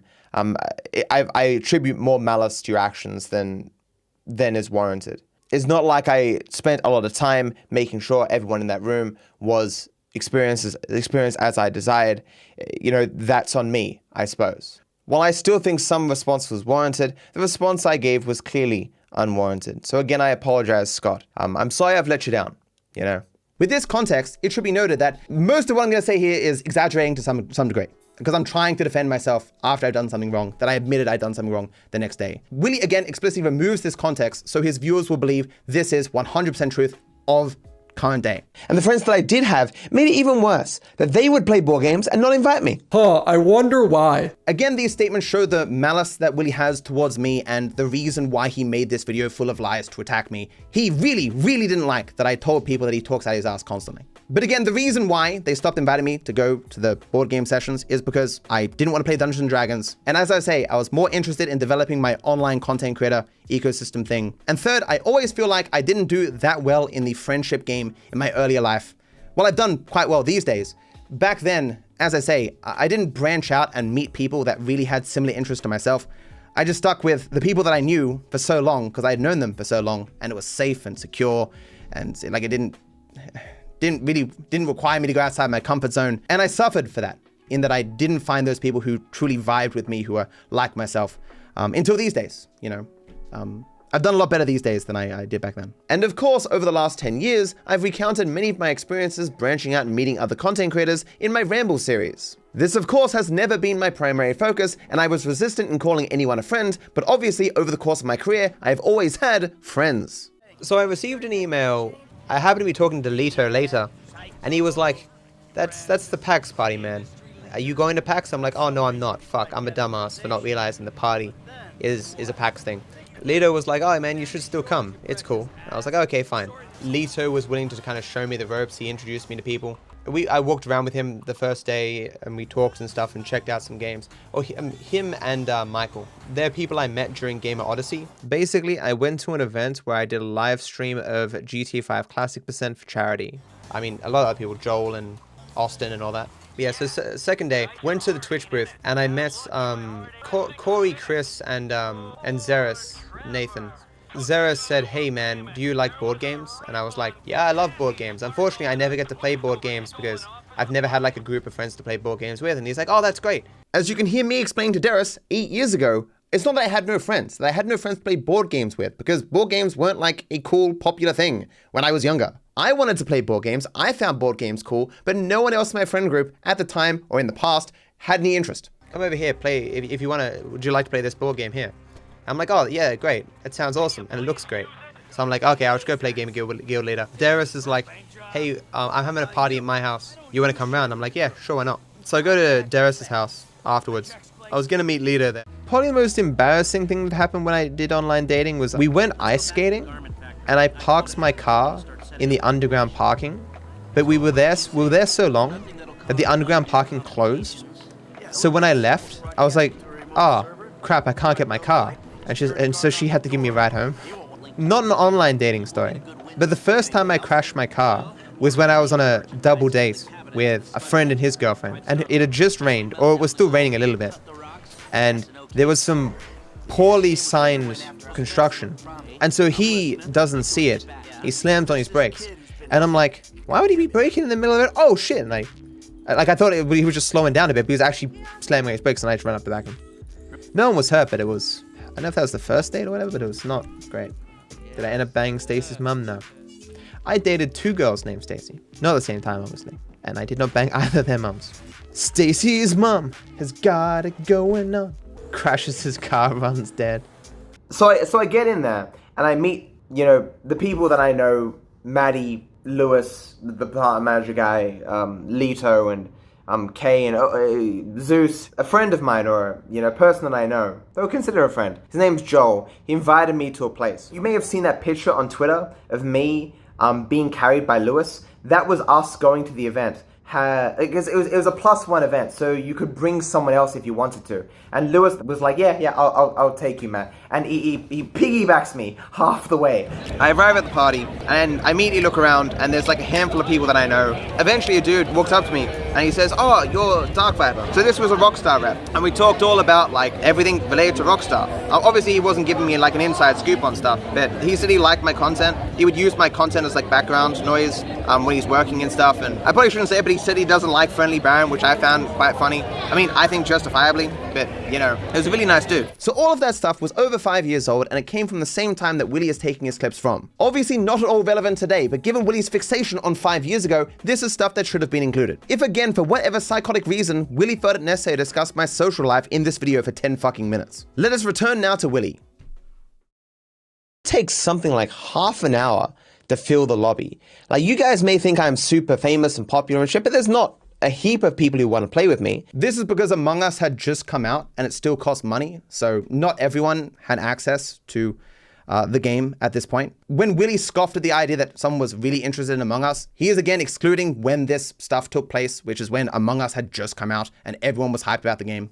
As a matter of fact, I once more asked a Discord full of other streamers if they wanted to play with me, and I got no responses. Again, to be clear, I have absolutely no idea what I'm talking about here. I'm just being hyper defensive. I think this may be the 3rd or 4th time I've tried. I've left that server now, because it just brought back all the memories of my fucking friends not inviting me to play games. Again, I am just being hyper defensive. I'm just trying to defend myself after I'd done something wrong, which I admitted to the next day, which again, Willy crops out maliciously. I have people I'm playing with who are experienced with the game because that's what I requested, and so I kill a guy and the game doesn't end. Why are we getting a play-by-play of a game of Among Us that happened 4 years ago in a video that's meant to be about me striking a re-upload of one of my videos months prior? What is this? How pathetic is this? In before Willy's like, see, he's showing emotion. It's funny. Get a sense of humor, Willy. I'm sitting there like, the game's not ending. The game is not ending. Why is the game not ending? Why is this clip still going on? I'm not a person who is lost for words very often, but my body from the person I killed was found, and who cares? This might be the longest I've been allowed to speak on anything in this entire video, and it's a 4-year-old game of Among Us. Oh my God. This is so pathetic, Willy. Please, if you're seeing this, what is wrong with you? Have a shred of self-awareness, please. Holy shit. And they accused me of the kill, and I literally didn't speak. I was so just the weight of still being in the game was still washing over me. Okay, I'm not gonna go on, but we're still going. I was just having that bad of a day, and I'm like, is this it? Is this me one day doing something for myself and this is the situation I find myself in? You over-exaggerating, hyperbolic idiot. Shut up, it didn't matter. Something I realized the next day. Holy shit. Is this me one day doing something for myself and this is the situation I find myself in? And so the game plays out for another 10 minutes and me sitting there just going, we're still going! Willy, what is wrong with you? I can't believe we're still in this game. And we end up losing. And I go off at this guy. I still can't believe we're watching this clip. I was just so fucking pissed that my one chance to save my day, to make myself feel good, is ruined by this guy who joined a game that he clearly should not have been in because he mustn't be experienced at the game, which was the very thing that I requested. Even for my iceberg, I don't think I was intending to play this clip this long, because this is just boring. It doesn't mean anything. Like, just cut it to the core parts. Like, I think I yelled the most at the end. Like, and so I timed him out. And then I realized, like, I don't want to see this person ever again. How little did he have for this section? And if you had nothing and need to dig back this many years, why make it? I want to move on with my life, smooth sailing, so I banned this person. He actually censored me saying fuck. What a bitch! This drama existed for like 2 days. No one else cared about it. It was only 4 years later because of, you know, how utterly psychotic WillyMacShow, Chud Logic, and Nicholas Deorio are, that this came to prominence again. Because anyone, I'm sure even their viewers will be like, wait, this happened 4 years ago and resolved in a day, and you've excluded all the context around it? What is wrong with you? It's why I think it's like one of the easiest slam dunks I've ever had, where I just have to explain all the things that Willy is explicitly excluding. They were in a gay lobby they should not have been in, explicitly. Who cares? And made no mention of their inexperience of the game, clearly deserving of a ban. This day, person editing this, I want all of this kept in. I want everyone to have to suffer to the same degree the boredom that I had to experience watching this section. There's nothing I can talk about. Like, clearly deserving of a ban. This day sucks. It is the culmination of every negative thing in my life and reinforces in me that I can't have a day to myself. I don't deserve shit. I will get back to fucking editing, people. This is a grown-ass man who 4 years ago just was diagnosed with an incurable disease and was on medication and not sleeping and going through caffeine withdrawals. This is a grown-ass man who was so butthurt about getting insulted once on Twitter that he's dug into such ancient history and had to lie so much because he got his feelings hurt. This is a grown-ass man. What the fuck? So while my video was 9 minutes, Willy included about 2 minutes of the footage because his goal wasn't to communicate what I was saying at that time. His goal wasn't to communicate what actually happened with Scott. His goal was to maliciously present me as badly as he possibly could, which is all he's done in every part of his video. And despite all the relevant information he could have included from this video, the vast majority of what he included was just my play-by-play of the Among Us game from 4 years ago. What a fucking tool. And of course, if you want more evidence that Willy has taken this clip out of context and misrepresenting my disposition while playing Among Us, on my VOD channel, you can go watch the 56 sessions of Among Us that I played in 2020, totaling 87 hours. This including multiple sessions with Scott after this drama happened and was resolved within a day. I will get back to fucking editing, people! This is a grown-ass man. He is so set that reaction streamers are bad people that he cuts off friends over it. Karl Jobst took a sponsorship from Asmongold's PC company, and since Asmon makes React content, Karl essentially took blood money. It still always surprised me that Willy was both willing to say that I had no friends, but also that somehow I had friends that I was removing because of reaction content, as evidenced by Karl. Like, those positions are incompatible, but when you're lying, you don't really care if you're saying things that are contradictory. You're just throwing out whatever you can and seeing what sticks. Me and Karl had a disagreement. It happens all the goddamn time. I think the most well-known example was Smollett and Point Crow. They've had a falling out for years until they eventually reconciled and made content with each other again. It happens. This is just a part of life. I don't know if Willy actually has no friends and he only has those weird drama associates that he has online, but this is what happens in life. I at times would not speak to my in real life friends in the past. We would have beefs. I remember I had a thing with Ben that one time. This is just life sometimes. Clearly, I don't have this idea that you can't take money from reactors or we can't associate at all because I'm friends with Karl now. Although I would argue that I was somewhat ahead of the curve on this one, given that even Starforge Systems disassociated with Asmongold, so. Karl said, yes, this is the reason. I find the reason to be unhealthy and not a good thing. I'm not even sure Karl really actually fully knows the reason why I didn't want to talk to him at that point. There were multiple things. It wasn't just reaction content. Willy going, hey, one guy on the internet says a thing, therefore it is true, is absurd. He does this constantly throughout his video. Me and Karl talked about a lot of things in our emails, things that Willy isn't privy to. He doesn't care that he doesn't have all the details. This just happened to occur around the time he was making his video, so he was going to include it, regardless of how much he didn't really know anything about me or Karl at the time. But yeah, I don't get it. I don't get any of this. The email is insane. Karl, I don't have people close to me by choice. Friendship requires trust, and I don't give that out unless out of necessity. To say, as I said in the previous video, Willy is again being dishonest and not admitting that this stuff was deleted from Karl's Twitter. He said, I'm sorry for leaking this stuff. It's something I shouldn't have done. Willy, of course, has no morals, so is perfectly willing to continue to spread private communications between two people that neither want public. In my private communications with Karl, I was a bit of a dick. So was he, but we are dicks in very different ways. I'm not a person to yell and scream and call people names and stuff. What I do is I guilt trip people. Let's say you knocked over my cup and it had, and I wanted to guilt trip you. I'd be like, that cup had been in my family for generations. My father gave it to me as his father gave it to him. And he told me, son, protect this cup with your life. It means everything. It contains the spirits of our ancestors. I'd be like, how could you have done this, destroying my cup? How could you? And it's just how I am. If you've done something I don't like and I want you to feel bad about it, I will exaggerate and make you feel like a dick. Karl, on the other hand, he just called me every name under the sun. Like, creative names sometimes. Like, I forgave him. I recognized he was in a lot of strain at the time, as was I. But that's his side of things, where I would exaggerate feelings related to the situation, and he would just call me every name under the sun. Again, these messages were never meant to be public, and most of the messages aren't. It's only this one paragraph, but we sent many, many emails to each other in that kind of vein, in which I'm discussing now. Just to be clear, because I'm sure Willy will lie about this, I am not pissed at Karl right now because he had that sponsorship with Asmongold. I'm pissed at Karl in these emails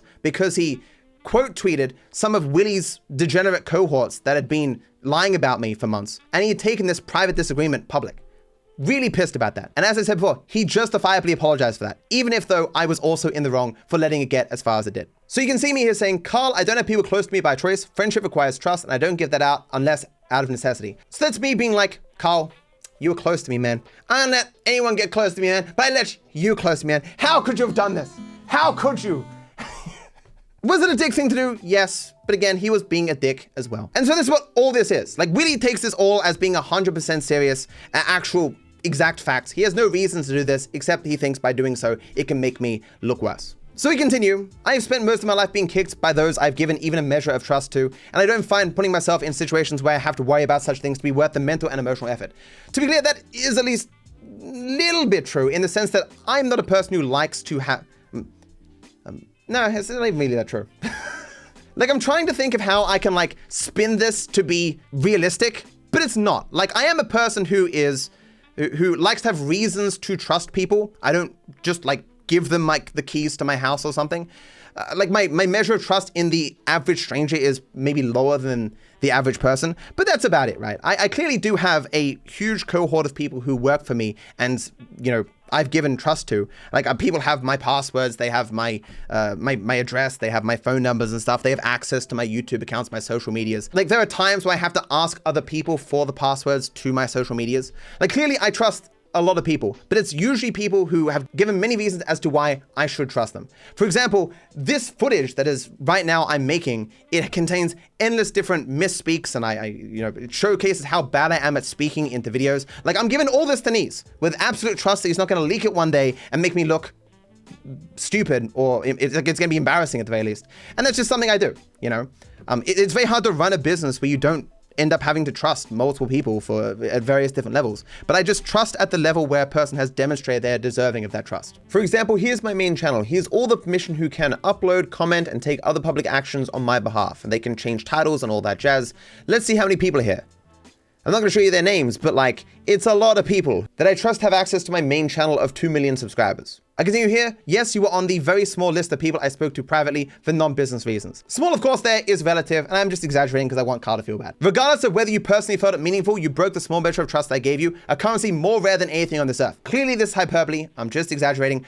Willy, of course, will present this as being fully sincere because, you know, that's just something Willy does. He takes things that are clearly insincere or hyperbolic and pretends that they're literal so he can mock people, so he can invent false narratives, so he can lie, as he does in all his videos. I am under no obligation to associate with you anymore. That's not what I wrote. Like, he could just read what I wrote, but... I am under no obligation to associate with you anymore. With some context, you can understand what I'm going for there, even if I'm not going to show you all the emails. He feels betrayed because his friend got a sponsorship. You can't have anything nice if you're friends with Matt. So Willy here is lying, pretending that I'm angry at Karl because of his sponsorship, rather than him leaking our disagreement and promoting those degenerates in his cohort. While I know Willy's viewers were perfectly willing to have Willy say things all the time that are completely untrue, that he doesn't seek to substantiate at all, I at least like to hold myself to a higher standard and evidence as much as possible everything that I say. So while for obvious reasons I don't want to leak too much more of my emails to Karl or his to me, I will at least show this. You have promoted on Twitter those who have lied about me, doxed me, spammed my phone number, threatened me, and released a document digging into my business and personal life. I have nothing to hide, Karl, but that is not necessarily true for either my family or those who work for me. You have sought to harm me and others measurably for no other reason than that I did not want to talk to you. You can see this follows from the part of the email that Willy showed, and it's obvious that my anger was due to Karl making our disagreement public, and further that his mechanism for doing so was his quote tweeting Chud, Nick, and Willy, people who are responsible for my being doxed, and who have each personally invented lies to slander me to the public. My anger in this email had nothing to do with React content, or even really the sponsorship that Karl took, which had happened a while ago at this point. At the time, I just assumed that everything would be water under the bridge the next time I saw him, which it was. Hello, you absolute legends. Today, I've brought together 5 of the most well-known speedrunners in the entire world. Nope, I got no idea. I am friends with a lot of people who do things that I personally would not do, and I potentially find a little bit morally questionable. But everyone has a line, right? Most people have some moral standards by which they judge others, and if the person violates the person's morality too much, they won't associate with them. I say most people because I think of Willy that he doesn't really have any real principles or any real morals. Like, he seems to not really understand why I wouldn't associate with people who do things morally questionable. Like, it seems to break his brain. He just can't understand it. Because from everything I found out about Willy, he will just say anything he can. Anything gives him some money, some growth, he will say it. Any scumbag degenerate, he will associate with them, even if in the past he is just saying how much of a terrible person they are, because back then it was advantageous to say this person's a scumbag, but now that it's advantageous for Willy to say that person's amazing, he will say that as well, because that's just who Willy is. The next section of Willy's video is quite literally the only part I have any difficulty responding to, and that's because I screwed up. When I was a smaller creator, I could talk shit about anyone or anything and it wouldn't matter. There would never be any widespread notice. In the past, I ran into trouble multiple times, due to not realizing that my public presence had transitioned to a point where I couldn't simply say whatever I wanted without significant attention. These days, as it now has been for years, if I publicly call someone a fuckwit, I can expect that person to find out within the hour. Understandably, I am therefore more careful with my words these days. I don't say anything publicly about other people that I wouldn't mind a lot of people seeing, including the person I'm speaking about. For my entire career though, regardless of how large I've grown, I've always had the freedom to talk about myself and my life in whatever terms I liked. It didn't matter how hyperbolic, overly simplistic, or absolute I was. It wouldn't matter. If I was having a bad day, I'd start up my stream and tell you that I'm the dumbest, ugliest motherfucker that has ever existed on this earth. If I was having a good day, I would tell you that I'm a living god, and people should thank their lucky stars that they happened to be born on Earth when I lived. There was no one external that my viewers could tell about this, no one to get offended, no consequences. I would just speak in a way that I felt was right to express whatever feelings I wanted to vent at the time.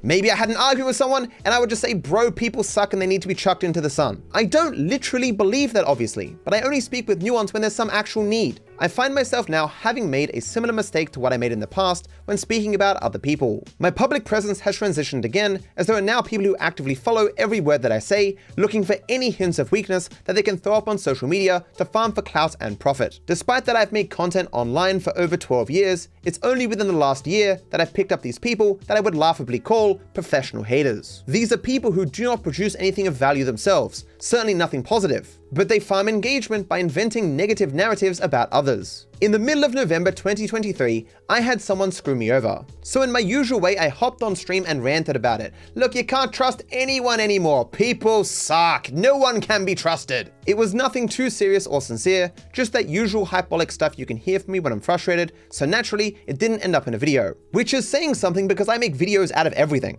I think one of the contributing recent events that set me off was one that I mentioned on stream, where I had sent a stranger money for a medical issue that they had. Very recently, I said offhandedly that I sometimes give people money. And you know what happened? What happened after that? I got like 50 DMs, man, asking for money. And I have absolutely no ability to distinguish between scams or people who are legitimately in dire straits that I could help, because I don't know these people. There was one time I sent a person money and I said to them, like, never contact me again. I want to believe that you're legitimate. I want to believe that I can trust you. And they contact me again, like a couple months later, asking for more money. Like I was full into them. Like, look, you will destroy my trust in people if you ever contact me again after I give you this money. Never mention it. Don't even thank me. And they still did. You can see how annoyed I was, as I don't normally talk about such things from my personal life. And obviously, Willy was never going to include that footage. We obviously can't have something positive about me in his dishonest character assassination. At the time, it had not dawned on me that I had picked up these professional haters, or at the very least, I had yet to understand their nature. I suspected at this point that Nicholas Deorio, for example, was hate watching my live streams, as he was obsessively tweeting about me all the time. The only reason Willy has this footage is because Tom Dark happened to stop by this stream, like he did a donation, so I knew he was there. And I've always been aware of this to some degree, but because of my experiences, I don't actively work to change it. Hey bro, Irrational Chad claimed you filed a false takedown on his channel. Is that real or was it a legit takedown? What's the deal? Oh, it's actually Tom. I sent you an email, dude. Is he actually calling himself an Irrational Chad? You know he's banned evading, right, on Twitter? Because his other Twitter account is banned. Yeah, I sent you an email. Just you specifically. Can't wait for that email to be fucking leaked too. Despite this new state of affairs, it didn't occur to me that it would be pretty stupid to exaggerate any aspect of my life in front of people who already existed to exaggerate and lie about it themselves. There's any hyperbole, any exaggeration, any emotion, any venting would be pounced on by these people like Deorio on a cupcake. Yeah, call him fat, Matt. Unsurprisingly, Nicholas screen recorded to make a clip of the live stream for Twitter, which he titled DarkViperAU Copyright Abuser, which is false. Confirms he has no friends, which is not what I said. Only his mods know how much it hurts, which is also not what I said. Naturally, Nicholas always lies, but I was still the one who inadvertently gave him something juicy to lie about because I was already exaggerating for effects. Again, while Willy did next to no research for his video, people like Nicholas, Chud, and Gliccits had been hate watching me for eons at this point, and so they were able to give him stuff like the following clip. No wonder the only people left in his life are his mods. There was this one question he asked where he asked about like who I talk about. He asked who I talk to about this. Who do I bounce ideas off? And I said to him, like I don't talk to anyone really. And then I'm a bit of a loner.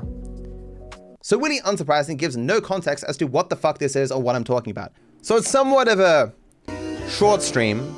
And the reason for this is that I had my interview with the Harvard reporter guy today. We just spoke for an hour, which is a small amount of time, all things considered, but I did like 85-90% of the talking, which I assumed was the point because it's an interview of me about reaction content. There was this one question he asked where he asked who I talk to about this. Who do I bounce ideas off? And I said to him, like I don't talk to anyone really. And then I'm a bit of a loner. I'm not sure if this is controversial to say, but I've never felt lonely while being alone. When I am alone, I am perfectly comfortable and I enjoy time by myself. This might be one of the reasons why I came to like live streaming so much. It is both kinda social and kinda solo. One of the reasons why I came to love Aitana is that she is one of the few people I've ever met where I'd rather hang out with her than do anything else. I have never needed a huge group of friends, and I wasn't happier in my earlier life when I had that. I have found more satisfaction with my online career and associating with like-minded creators than anything I ever did prior. It wasn't a lack of an ability to trust that had me focus on building a career online. It's simply that I preferred to do it. Because I, in some respects, consider myself to be an old dog who was kicked a lot when he was a young dog, and so I don't really trust anyone. In regards to my work, yeah, I like to have reasons why I should trust people. There were certainly some scumbags in my earlier life that I feel like weren't particularly kind to me, that I betrayed my trust, and that's kind of like everyone's life, right? Surely each and every one of you has had people in your past who have betrayed your trust in some respect and caused you to withdraw and be less willing to give trust to new people that you find. Like when I have a good idea for a video, my first thought is, I shouldn't say this publicly because someone else might make it. I'm not sure that's really wrong to do exactly, because there are just a lot of scumbags like WillyMacShow in the world who you can't trust as far as you can throw them. And it is another factor that if I even talk to, like, say, other GTA content creators about my ideas or something, they might want to do them as well, or they might do them before me, or I might inadvertently take some ideas from them and it would cause a bit of a squabble or something. Like at least I don't, at this point in my career, see that collaborative idea generation as to be really worth it, you know? I have no confidence. I just assume that everyone will eventually, like, work against my interests unless there's an explicit reason for them not to. Just never really had anyone in my life that I can trust a lot. The closest thing I have now is my mods. Again, I clearly trust people. I have literally dozens of people who work with me who have access to sensitive material. My process with editing is largely finding competent people, giving them the footage, and just saying, good luck. I give people free reign to work whenever they want to and to complete the footage in whatever time it takes them. I'm not some aggressive, protective micromanager who needs control over everything. I'm very laid back and casual with most things I do in life. In that previous clip, when I referenced my mods, these are the people I'm referring to. Those with expertise who work with me to produce the content that I do. I obviously pay these people for their work and time, but referring to them as employees or workers just sounds weird given how casual the relationship is. I have therefore just stuck with calling all these people my mods, the people who help me out with stuff. They are the people who help me with editing, with programming, with art, subtitling, just the occasional random job. Some of these people I've known for over 5 years at this point. It didn't cause me any trouble until I picked up people like Willy, who despite knowing very little, wanted to confidently assert bullshit to the masses. But it's not the same thing, you know? Like if I'm going to talk to anyone about anything, it is my mods. I have accountants, lawyers, managers, and very recently, people handling my investments. I will delegate anything that I reasonably can to free up time for the things that actually matter. I have a small network of a dozen or so creators and industry people that I talk to on a more personal level, but these days I guess Pelly and TGG are my best friends. I also live with my girlfriend Aitana, and you can see on my Instagram that we've done a lot of traveling at this point. If I had trust issues or didn't want to be around people to some extent, I wouldn't have started to date her, let alone stay with her for a year or invite her to live with me. I certainly wouldn't have put up with her large group of friends or the group and couples events. These are obviously not new experiences for me. This is basically how my life was prior to my late 20s, but I just didn't think I'd find someone special enough to want to do it again. I think I differ from some people in that I would rank being a part of a couple first, being alone second, and being a part of a large group third. I was happy alone before I met Aitana, but I am even happier now. So to be honest with you, explaining all of that just now felt gross. I'm used to debating, you know, issues, events, disagreements, arguments, not this cringe bullshit. The attempt by these weirdos to dig into my personal life for social media clout is one of the most disgusting and condemnable things I've ever seen in this industry. All of them should be ashamed of themselves, but we can guarantee they left behind their shame, empathy, and compassion long ago. It is honestly sad that we creators cannot speak our minds without these bottom feeders springing into action to get a few more clicks. This is the very sort of bullshit that inspires the more manufactured feeling of the online ecosystem these days. Those who produce nothing positive themselves but perpetually whine for attention are the worst parts of this industry. If people like Willy, Nick, and Tom disappeared tomorrow, what would we lose? Literally fucking nothing. How can you have no one you trust? If there's literally nobody that you trust, there probably is something wrong with you, rather than everyone else. You might be kind of a schizo person. I mean, this is just very sad to listen to. It is hard for me to fathom finding joy in hearing a person say, I can't trust people, regardless of how exaggerated. Or being like Nick, who thought, holy shit, I can farm so much engagement with this on Twitter. It is hard for me to even conceive of how damaged you'd have to be to want to attack the personal life of a content creator at all, let alone with something like this. But Willy, when judged by his actions, is seemingly psychotic. He knew effectively nothing about me or my life or anything I referenced or why. He did not care. Does he live in Australia, right? He doesn't live in your country, right? Nothing is off limits to Willy. Anything negative can be framed for views, regardless of the consequences to anyone else. Hell, I suspect if Willy can find a way to cause hardship for someone else, he would just consider that to be a bonus. To point out the obvious, obviously I trust people. I don't have trust issues. Even later in this rant, I sheepishly admit that you can't go through life without trusting people. Understandably, this footage was not included by Willy. Trust is certainly earned. It's not generally safe to give out more information than needed. Sometimes people will betray your trust. They're kind of shitty sometimes, but at some point, if you're willing to accept that, it can certainly make aspects of your life easier, less stressful. It's impossible to live your life without trusting people to some degree. I mean, sure, I like to have a reason to trust people. I don't blindly trust everyone, but that doesn't make me different from anyone else. As I mentioned before, I was just in a pissy mood, and I tend to speak negatively of myself and my life when that is so. Everyone, when happy, thinks better of themselves and their life, and worse when they're sad. This doesn't make me different from anyone else. When you're happy, your perspective will be more positive. When you're sad, your perspective will be more negative. In previous parts, I've already shown this to some extent, but I've always had people in my life, and to what degree that's increased or decreased has been entirely by choice. He's like this with everything. A fellow GTA 5 speedrunner trolls on a forum and Matt is traumatized. I covered all this in the previous parts. Willy's just repeating again because he has nothing of actual substance for his video. Rydog was not a GTA 5 speedrunner. This is of course 7 years ago, and he did way more than simply troll a forum. Willy is just lying. Why must my life suffer?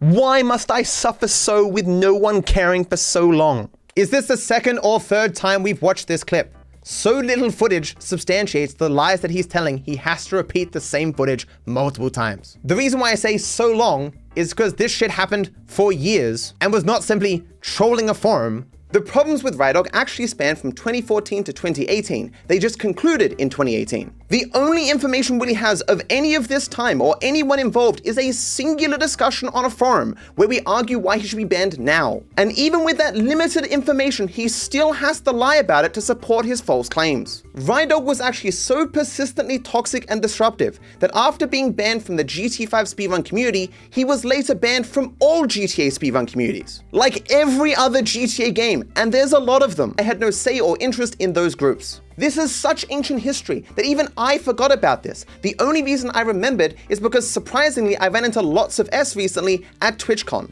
Online, we had not spoken in probably 5 years. He was actually more involved in the speedrun communities for the other GTA games, as was Rydog. I shit you not, the very first thing he mentioned to me was to apologize that they didn't ban Rydog sooner and they felt they mishandled that entire situation. What I will repeat until I'm blue in the face is that Willy is incredibly biased in his coverage of these events that he knows next to nothing about. And what little information he does have, he's just lying about. None of this ancient history matters to anything or anyone. Willy is just psychotic. I would like to apologize first to my family, my friends, my viewers, everyone in my country for being sad and frustrated one day 7 years ago. This is something that very important to Willy. He has shown this footage multiple times. Clearly he thinks I've done some wrong here, despite, again, not being able to argue that my feelings aren't justified or that I've done anything wrong. He's just showing this clip because he has nothing else to say and he's a grifter. But I apologize, just in case that matters to someone. I apologize for expressing any emotions ever at any point. This man has gone out of his way to insult me at every turn to make my life worse. I have not felt depression like I have experienced because of Rydog since I was a teenager. The thought of living in this world where a single man can cause me so much suffering and people defend his right to do it, I just don't want to live in this world anymore. What did he do? He lied to the moderators and he removed his own speedruns, shut down a category, and doesn't turn on his FPS limit. What a bad guy. What a justified reaction. What are you talking? If you read the text on screen, that is not what he did, and leaving out that the man literally performed a coup is kind of an important thing to mention. Yes, I'm aware WillyMacShow, and perhaps you guys as well, did not have the same passion for GTA 5 speedrunning that I had 7 years ago. Think of yourself for 5 seconds. If I took every bad day you had over the course of your entire life and I tried to say to people, hey, this is who you are all the time, you would think me, obviously, a lying grifter. This is all Willy is doing here. But Willy, finally, in this section, talks about something new, something he hasn't already talked about before. Now, I'm sure you're hoping that it's something relevant to anything, or at least something that happened, please, in the last couple of years. But no, it's more speedrunner drama that happened 6+ years ago. So I've somewhat run out of creative ways to show that Willy is lying, and I know you guys don't want to go watch the footage that he's misrepresenting that will confirm to you that he's obviously lying. So in lieu of that, I want to show you this. Recently, a post of mine got onto the LinusTechTips subreddit, and it just so happens that a handful of people discussed the beef I had with Friendly Baron all those years ago. Let us read a summary from random people who have no reason to lie, and see how much it differs from what Willy says happened back then. It starts here. He bullied Friendly Baron off of YouTube. The response? Wasn't Friendly Baron a huge arsehole? I thought they publicly fought and snapped at each other. Exactly, lol. The only kind of people I've seen say DarkViper sucks, either reactors or just straight up rude people. Remember that one guy who got mad at him that made a post about how DarkViper has gay turbo aids? I'm serious.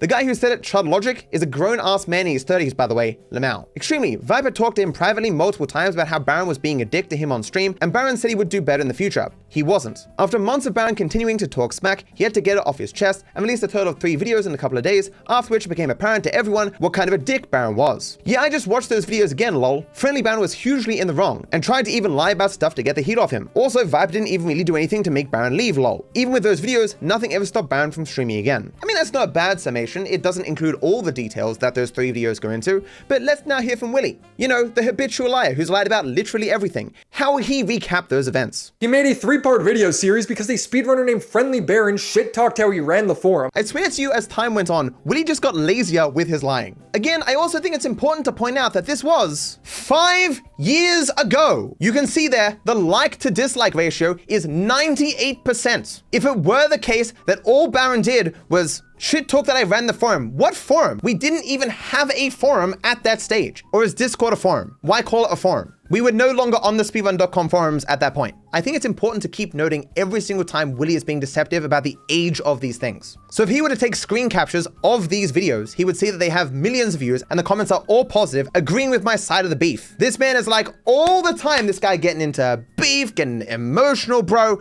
By the way, all the examples I'm giving are like 5 years old, and I cherry pick from those moments and require him to lie about why those events happened at all. It's just so many levels of deception that I've just never seen anyone do in my entire 12-year career. Frankly, I'm afraid I'll come off as petty at this point, but I literally can't fucking sleep. I need more closure. I exaggerate sometimes in YouTube videos for effect.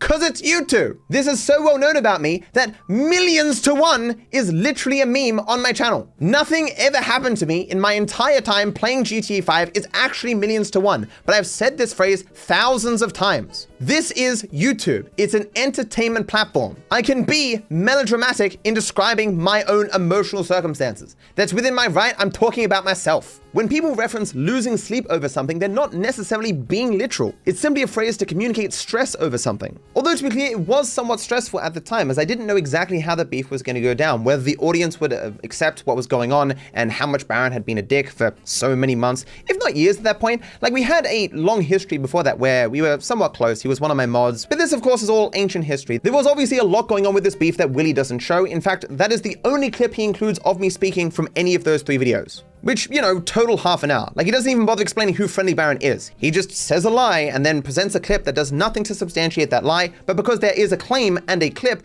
dumb people will go, oh, then that claim must be true, because he showed a clip of some random bullshit. It's surprising how often it works for him. So Willy here says, his examples of Friendly Baron. Specifically in the video, I say, these are not really the examples I have of Friendly Baron being a dick, they're just the ones that happen to survive.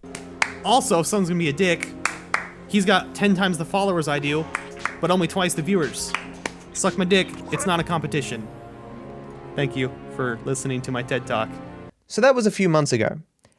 Baron said, you know, I'll work on myself. This won't happen again. But it does. It continuously happens, and I get sent the clips all the fucking time. The problem is they get promptly deleted. So clearly Baron hasn't gotten better, even though he promised he would. But I've kept my fucking silence for months. But I keep getting sent these clips, man. He keeps being an asshole. And I'm sick of it. I don't like the guy. I consider myself a truthful person. I like to be honest about my feelings. Perhaps it's your fault sometimes. I don't like skirting around this issue. I don't like Baron. He seems to be a terrible person. How many months ago is this now? And he's still every fucking stream some snide fucking comment about me or fucking save warping. What is this guy's problem?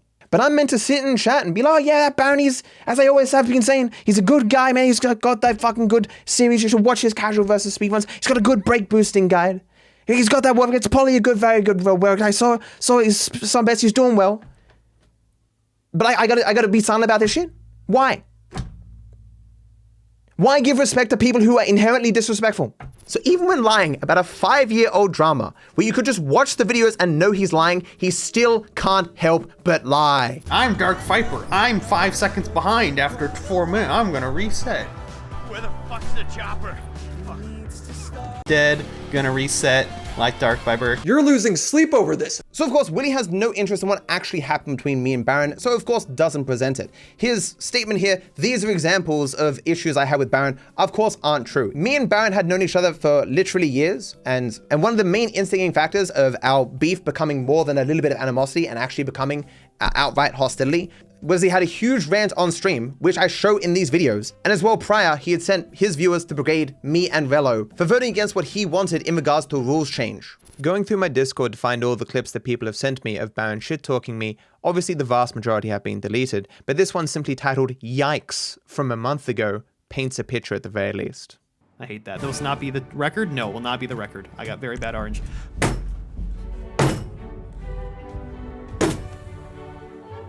It will no longer be PB now, as I've gotten the bad save warp yet again.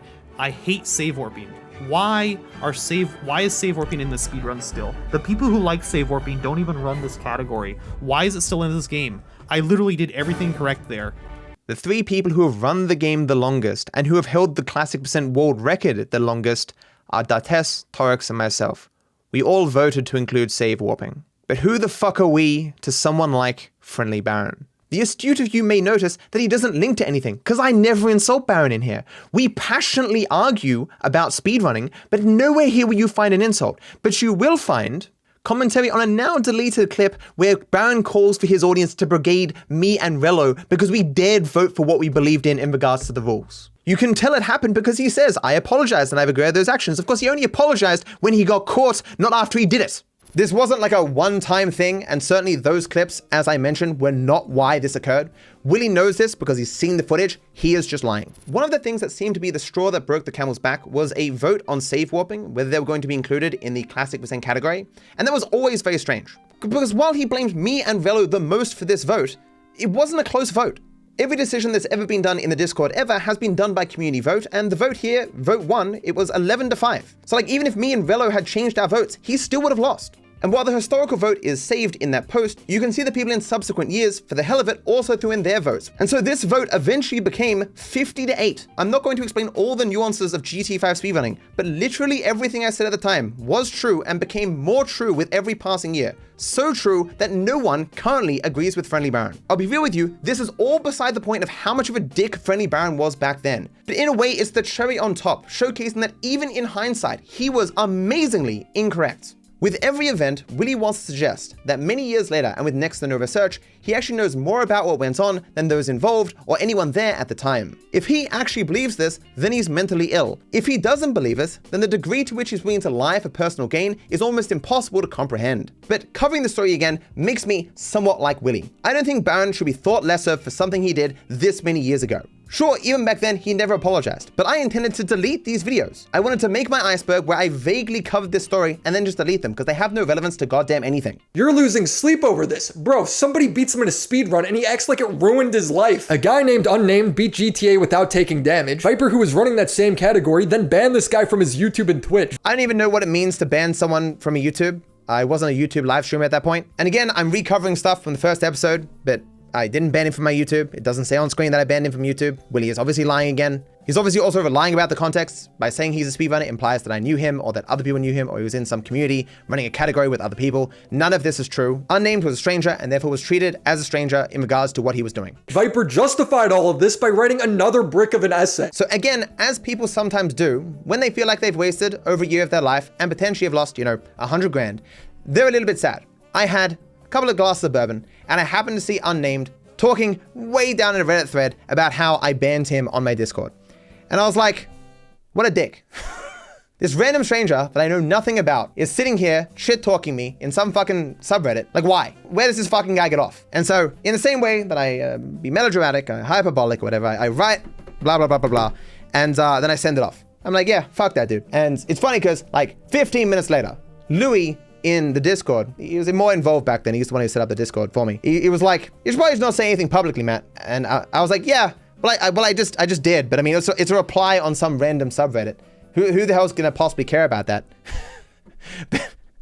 But then, immediately, the live stream fails thread that had been made to make fun of me took this and posted it there as well, removing the context of where I was posting it and why, making it seem even worse than it actually was. Which is, funny enough, very similar to what Willy is doing even now, where he's claiming it was an essay in response to the situation, which it obviously was not that. Willy is just lying again. But I'd like to point out again that this happened 4 years ago in a stressful, frustrating, sad situation that any other person on the planet would also have these feelings about. The presentation by Willy that any expression of emotion for any reason at any point is evidence of some wrongdoing is insane. In the same way that I'm sure Willy is going to say, look, No person is going to care if someone lies about them to hundreds of thousands of people.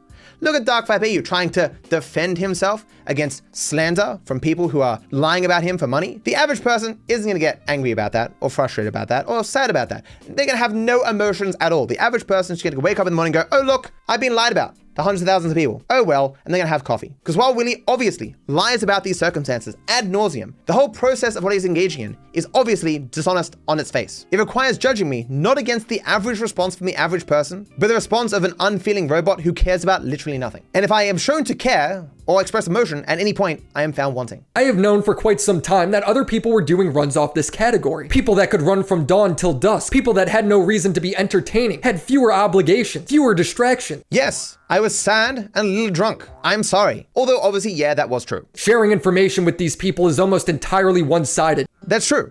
Yes. Or at least everything I developed for the run was public knowledge. But the inverse was not true. That is true, yes. The result was that anyone running alongside me was getting far more information. That is true. What sort of response did you expect from me? What? So wait, let me understand this. He put this entire thing on screen that happened 4 years ago, that's relevant to fucking nothing, and then he just skipped most of it. Like he was willing to show me for many minutes rambling about some Among Us game. But in this case, if you read everything else that I said, it explains why I was so frustrated. It showcases that this isn't my norm that I go about every single day. It was particular to this individual instance over 3 years ago. So that would be at least one reason why he would necessarily have to skip it. What sort of response did you expect from me? A hug? Your success does me no favors. On the contrary, it makes my life considerably worse. Yes, I know it is silly how YouTube works or my career works or what success means in this space, but unfortunately, yes, that is the case. It is not like in speedrunning where you just have to speedrun a little bit harder and you can get world record again. This was a one-off thing that potentially meant that I had spent over a year of my life doing something that no one would care about anymore. And the video that was going to be the end result of all that, that would make me tens of thousands of dollars, and all the media attention that itself was worth tens of thousands of dollars was no longer possible. Again, I realize how strange my career is, but this is just true. It was not obvious at the time that I could still reap all those benefits and all the other benefits that were unpredictable in terms of knowing UnNameD and Arham and Well and Karim and all that stuff at the time. What I'm trying to say is people more in the know defended me. It's why even in that video where me and Charlie had beef, Charlie said outright that he supported me during the UnNameD stuff. I'm sure you and your community remember the entire UnNameD drama where, to bring everyone up to speed on the lore, DarkViper was going for an incredible record and he was beaten to it by someone named UnNameD, and in response, DarkViper really had a rough go of it. He kind of had a bit of a meltdown, and it was a big disaster in the whole DarkViper anime arc. It was a very dark time for the community, and I was there for it. I saw all of it, but I still supported DarkViper, like as a person. I still thought his content was good. I still enjoyed like watching and hearing from him. There is a reason why when I released my video at the time expressing my frustrations and explaining the context about everything going on, the response was overwhelmingly positive, because people understood, clearly. Because anyone who has ever been in a situation where they've worked hard for something and failed at the last moment is going to understand that frustration. But Willy wants to pretend that this isn't something that people feel. There is no amount of my ability to type very fast and thus communicate a lot very quickly that changes any aspect of this situation. There's a reason why Willy isn't including any of my explanation as to what actually happened or any of my video from that time where I explained my feelings, because it makes everything that happened entirely understandable. It's why UnNameD didn't hate me. It's why the beef was buried fairly quickly. He understood. That, and also because he's like one of the most stoic guys ever. So I watched this a few days ago, so I might get a few small details wrong, but video released by Abysssoft makes some good stuff. Highly recommend watching his stuff. Does a lot of stuff about speedrunning and whatnot. He put this video out. The biggest cheater in Geometry Dash history was just exposed. And it's this dude who faked a bunch of runs in these like almost impossible to do levels, what they call devil runs or something, I think he called them, where people do like thousands, maybe tens of thousands of attempts over many months to finally succeed. And he was considered the best of the best. In a poll of the best runners, he got like 70-something% of the votes. And it turned out he was a complete fraud and had faked so many of his runs. And when I got to the end of this, I just thought, think of all the people who were like on the cusp of beating these levels or having the best times. It was spent like potentially hours upon hours, months upon months, getting to almost succeed, and then having this guy release a cheated run and snatch that glory from them, and how bad they'd feel, like, oh man, I was so close. And doing this for so long, disappointing so many people, making so many people's efforts futile, because they of course wanted to be first, and it'd all be fake. is like what happened to me. This is what I feared had happened to me. Like when I made my first video talking about the situation, I said I worried because UnNameD had no history, was not known to the speedrunning community, didn't have any other videos on his channel, that this was some sort of a fake that I was not able to capture.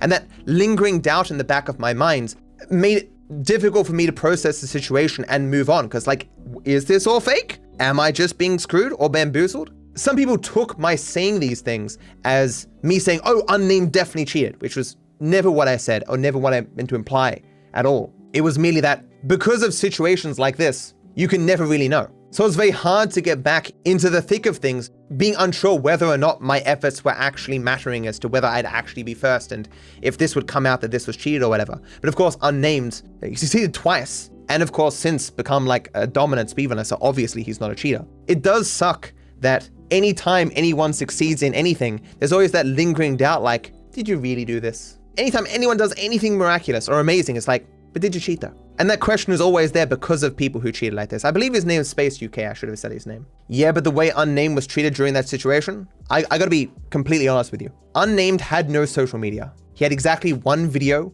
on his YouTube channel. The only place in the world that people could have written negative comments to him was on that video, and most of them were positive, largely from people from live stream fails who hated my guts. With that being said, having now come to know UnNameD, getting a context for some of the things he said and did during that time, he is like one of the most stoic people I've ever seen. He just does not give a fuck.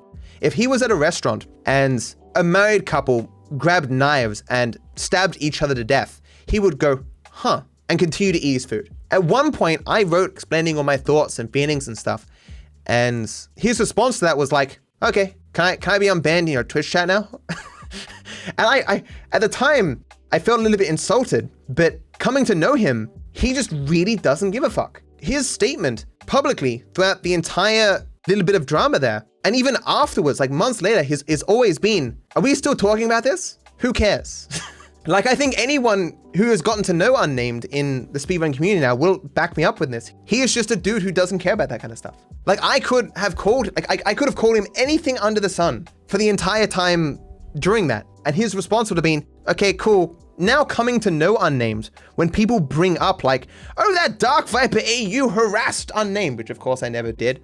Or when they say, oh, he sent his viewers to harass UnNameD, which of course I never did. Knowing UnNameD, even had I done those things, I don't think he would have cared or have noticed. Not exactly where I intended to go with this story, but different situations entirely, Space UK being a cheater and of course UnNameD. But again here you can see that Willy isn't making any arguments about anything. It's the same tactic he always uses. He doesn't actually put forth any argument. He doesn't argue why I'm wrong to do these things. He just removes as much information as he possibly can, as much context as he can, so there can be no justification for what he's showing. He lets the absence of relevant information imply that a person has no justification or reason for what they're doing. It's why, as I talk about later, Willy's videos don't ever reach the point of really being commentary or being criticism. He is just on some level mistelling stories from the past. With the added fun that I will have to field questions about this. Oh yeah, it sucks. Obviously completing GTA 5 no damage is very difficult. It's not a game that is meant to be played without taking damage. It is an entirely nerve-wracking, like 10-hour experience. And you know, you need to focus, you need to concentrate. And people spamming in chat, have you seen that other guy who beat the run recently? Have you seen it? And there's no amount of statements that I make that will answer those questions. It will always be legitimate questions of people coming in and asking them, even if I answer them somewhere else. Obviously very frustrating. Like the feeling there obviously makes sense. But again, as I've expressed, none of this was UnNameD's fault. I was not entitled to succeed. I was not entitled to be the first one to do it. But as anyone else on the planet would be, if they were beaten to a punch by a random stranger who had issues proving his legitimacy because he had every red flag under the sun, you too would be frustrated if you had been working on that thing for a year. And I've experienced a massive take with no give.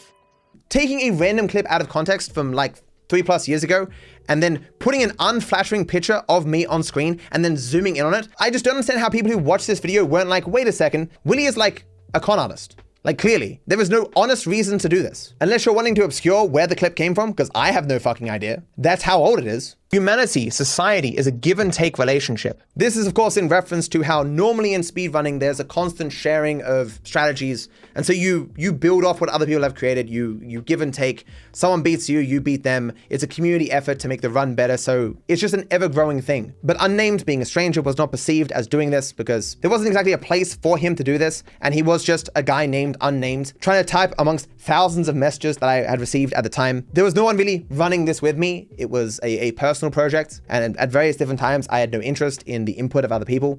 But even during the time where I did have that interest, there was no way for UnNameD to be like, here you go, son. As eventually came out, he did at least try, but obviously at this point it was not possible for me to have any other understanding. And the statement at the time felt justified. And people seem to be confused as to why I'm not a fan of this. Yet why would anyone be a fan of that? The idea of taking strats and hoarding them to get ahead is something really controversial and causes a lot of ire in different communities, because if one person shares, you should share as well. And if a person shares but does not reciprocate that sharing, this is looked down upon a lot in speedrunning. These statements are correct. I don't know if Willy's including them because he believes that the people watching this won't understand how speedrunning works, but those statements make perfect sense. When I say he has made my life worse, measurably so.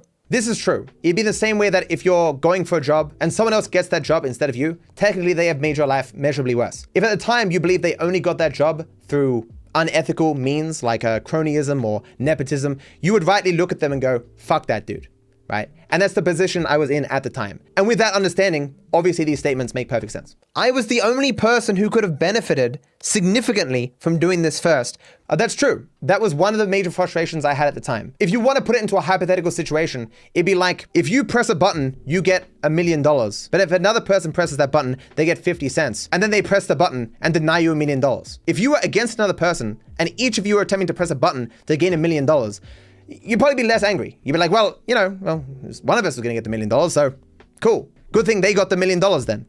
I'm still kind of frustrated and sad that I didn't get it myself, but at least someone got it. It'd be like if Mr. Beast held a contest and at the beginning he's like, hey guys, Frank over there, if he wins, gets $1 million, and any of you who win get $1. Go at it. I think Frank would say and look exactly as frustrated as I am if anyone tries to win. I know my life is weird. My career is weird. It doesn't make sense that making a video about completing GTA 5 without taking any damage can get 8 million views, can be worth 100 grand or whatever, but that is the life that I was in, okay? It is why people understood my frustrations, because it made perfect sense at the fucking time. UnNameD was not in the wrong in any way, shape, or form. There was just not enough information. No person is so stoic that after a year of working towards something worth 100 grand, that they're not gonna go, oh, this sucks. Like, there's gonna be some expression of emotion there. And pretending otherwise is just insane. But not only that, failing to do this will now impact the rest of my career. This was true. Even before I had made any public statement, there were already people mocking me on the live stream fails subreddit, and as well on the speedrun subreddit, although less people mocking me there. Even after all this time, even after succeeding in no damage, even despite having been friends with UnNameD for years, this is still being brought up and lied about by people like Willy. I still have people who know nothing about me being like, ha, you got beaten to no damage by that guy that time, ha ha ha. Even after all these years. Even despite everything working out so well, that I got my successful video and I got connections with wonderful people who are still in my life, that the run ended up so much better, that everything worked out so well that in ways that I couldn't even have imagined. Even despite all that, there are still going to be people like Willy who lie about this situation. I wasn't wrong. There were lies told about the situation back then that are still repeated now. There are new lies being generated by people like Willy even today. It was in the same way that the false things that Charlie said in our beef, at the time I was like, fuck, I'm gonna be hearing these false things for the rest of my fucking life. And it's true, I still hear them even to this day. Although to be fair, it does traditionally slow down until a grifter like Willy needs to get another paycheck, so he brings up some drama from years ago and lies about it to people who know nothing about those times. What's funny is this guy did give Viper tips on how to improve his run. So just again highlighting that Willy has done no research himself and it's just repeating bullshit spread by people who hate me. This image is from my Facts and Glitches Discord, where people suggest facts and glitches about GTA 5 for a completely different series. This was not a section for giving no damage strats. At this time, I was going through hundreds of messages really fast. In this day alone, I probably went through 400 or 500. What's funny is this guy did give Viper tips on how to improve his run. Despite this, people who just hate me were like, huh, of course DarkViperAU knew that a month ago, that one of the 500 messages that he reviewed that stream came from UnNameD, because obviously DarkViperAU would have an encyclopedic memory of every person's name of every message that he's ever received in Discord, and therefore, a month later when DarkViperAU said that he didn't receive any strats from UnNameD, he was lying. He knew it. He definitely remembered that name, UnNameD, from a month ago, amongst 500 messages, in a section not at all dedicated to giving no damage strats. He knew that and lied about it, which, if I'm not being clear enough, is fucking insane. These were the insane lengths that people went to discredit me after that point, and they were ignored by everyone, because the claim on its surface is obviously fucking stupid. I was receiving thousands of messages around that time, and this wasn't the section to give this information, and certainly, even if I remember the strat, how the fuck would I remember the name UnNameD a month later? That's just nuts. But of course, Willy is lying again, because he's trying to suggest that I never said this publicly. I only ever claimed that UnNameD didn't share strats with me when there was no evidence to the contrary, and I had the assumption that I would remember such a thing. When evidence came out to the contrary, I shouted from the rooftops that I was mistaken. I said this back then. I've said this many times since then. Hell, I brought it up when I was talking to UnNameD recently. Of course, Willy won't mention that me and UnNameD have been cool and friends for years, because his goal is to present me as an irrational, emotional person, rather than a person who, like everyone, occasionally makes mistakes and makes amends where possible, like any normal, sane person on the fucking planet. So what was it, like a year and a half ago, I got down to 1 death? And as terrible as that was at the time, and still continue to be for all the time until now, at the very least, the huge silver lining is how cool the route is now. Developments from me, UnNameD, Mac, well, but especially Arham, has made this route fucking incredible. And congratulations to UnNameD. I had assumed I would be able to congratulate him at the end of my run many months ago, but obviously it took this long to succeed. For those unaware, UnNameD did get the first completed run. Since then, he has done many developments in speedrunning in general, showing himself to be not only very skilled, but very passionate about GTA 5, which is very cool. Matt is always a victim. He's got ultimate victim status. Undeniably, I experienced negative circumstances at the time. To claim otherwise is to lie. When Rydog worked to make speedrun.com so unusable that we had to make a Discord specifically so we could ban him, that was a negative thing. When Baron, a person I had known for years, and a person who was in the same community I was in, a community that is built on the idea of supporting each other in a mutual goal, went on a huge rant on his live stream, saying false things about me, and at one point even asking his viewers to brigade me in my live stream, this was a negative thing. When I worked towards something for a year, something worth a loss to my career, putting a dollar figure on it, $100,000, at the time, missing out on that, regardless of how justified, was obviously a negative thing. This suggestion that none of these events contained me experiencing negative circumstances is insane. That just somehow I uniquely was 100% entirely at every point absolutely in the wrong in every beef that I happen to have been in. If you are a person who watches Willy occasionally, is this believable to you? And it's very easy to lie, as Willy does, and call me a professional victim when you just cut out all the times where I say, I was wrong, my bad, and I apologize to people. I have never called myself a victim. I'm not a professional victim. When I do something wrong, I go, oh my bad, how can I make amends? At one point in my community, it was actually a meme, how quickly I am to make amends with people, how quickly I am to admit fault, how quick I am to apologize. But Willy, of course, despite knowing this is the case for the situations he is covering, decides to leave out this information because it does not support the false narrative he is trying to push in his video. Even how he talked about me is just weird. This was just me talking to Willy Mac about him calling me a fair use guy. Despite that we had never spoken before, we did already follow each other on Twitter, so I figured why not. The reason we followed each other is because of that old adage, the enemy of my enemy is my friend. Both of us think Hassan Piker is a blight on humanity and have made efforts to explain that to others. My god, did I simply follow you on Twitter, or are we playing Game of Thrones? There's absolutely nothing wrong with any statement that I made there. It's just a funny way to say that we weren't particularly close. The only thing we had in common is that we both didn't like Hassan Piker. And because he was a creator who had just recently made a video that I liked, I was like, well, I guess I'll follow him. And 100% of the positivity after that point was from Willy's side. He proceeded to like and reply to something like 50 of my posts over the next year. I just followed him back on Twitter when he followed me. But at the time, at least, I was a person who didn't like to judge others by those they associated with all that much. I didn't want to judge a book by its cover. The mindset that I had when I phrased things as I did was that I didn't want to be rude, but I didn't want to imply that I was associated with Willy in some major way. Because who would want to be? In my DMs, he suggested that he hadn't even seen the video, and this was just some random tweet. The video I'm referring to is the one that I made covering the drama around striking Chud Logic's video. And I was like, oh, okay, Then I guess I will This is so confusing. This is the entirety of our DMs in March. When did I say I didn't watch his video? So what Willy said publicly was, what the fuck is DarkViper on about, man? To be clear, while I do it sometimes, I don't traditionally waste a lot of time DMing people. It's just not something I do. And in the DMs, I said, what's up with you telling people we were talking in DMs? Are you wearing a wire? I talk to next to no one you know. Not a hard thing to suss out. Willy responds, it was probably when we first talked because you struck Chud, which is kind of a big deal. Again, he lies. Although I don't remember what I said. So publicly, Willy was like, yo, what the fuck is DarkViper on about, bro? But in DMs, he's like, I don't really remember what I said. So the statement he made publicly could have been interpreted in two different ways. One, like he's just hearing this in passing. So he's like, what is DarkViper on about, man? I haven't seen it, I don't know.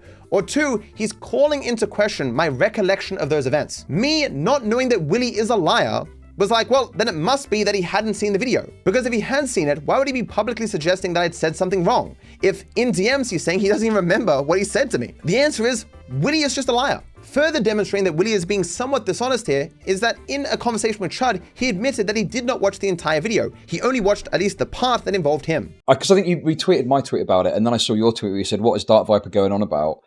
I didn't know what it meant. I thought, oh, are you just talking about his video, or has he talked about you in his video? I'm not sure. Like, what did you mean by that tweet? So yeah, of course he mentioned me in my video just like a little bit, and whenever that happens, of course you're gonna have like a few audience members that spam you that.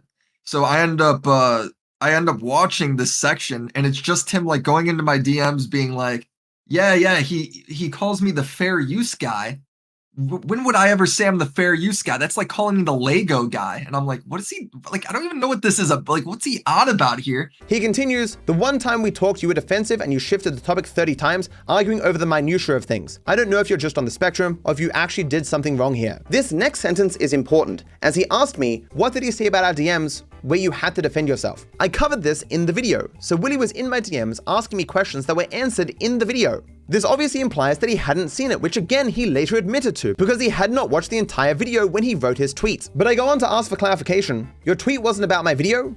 If you were not calling into question my offhand references to our chat, I apologize for my misinterpretation. I don't understand. You don't remember what you said, but you remember the contents of our conversation about it? These messages are confusing. So thinking about it, I'm like, oh, you mean you don't remember what you told others about our DMs, but you remember the contents of our DMs? Some good selective memory there. Another thing to note here is the deceptive presentation that Willy has of these DMs, implying that I sent him so many messages, like bombarding him with essays. The entire middle part here is just doubled messages. Even in simple things, Willy just can't help but be dishonest. I continue in the DMs here. This might be the slimiest fucking thing, my dude, and you know that. That crop, dear God. And this is me bringing up what I talked about in the previous part where Willy deceptively cropped my DMs to change their meaning. I followed up with Roko catching Willy's lies before he deleted them, and I said, damn, you are actually just as rat-faced as the rest of them, aren't you? That blows. Peace. As I said before, I did my best not to judge Willy by the company that he keeps, and I was wrong to do that. He is just as dishonest as all the other scumfucks that he hangs out with. He interprets things wrongly and then comes up with entire stories in his head and spews it to his audience. So it wasn't that I made up a bunch of things and spewed it to my audience. I asked Willy for clarification on something uncertain, and he refused to respond. I thought he was discrediting what I said in the video. I was. Yes,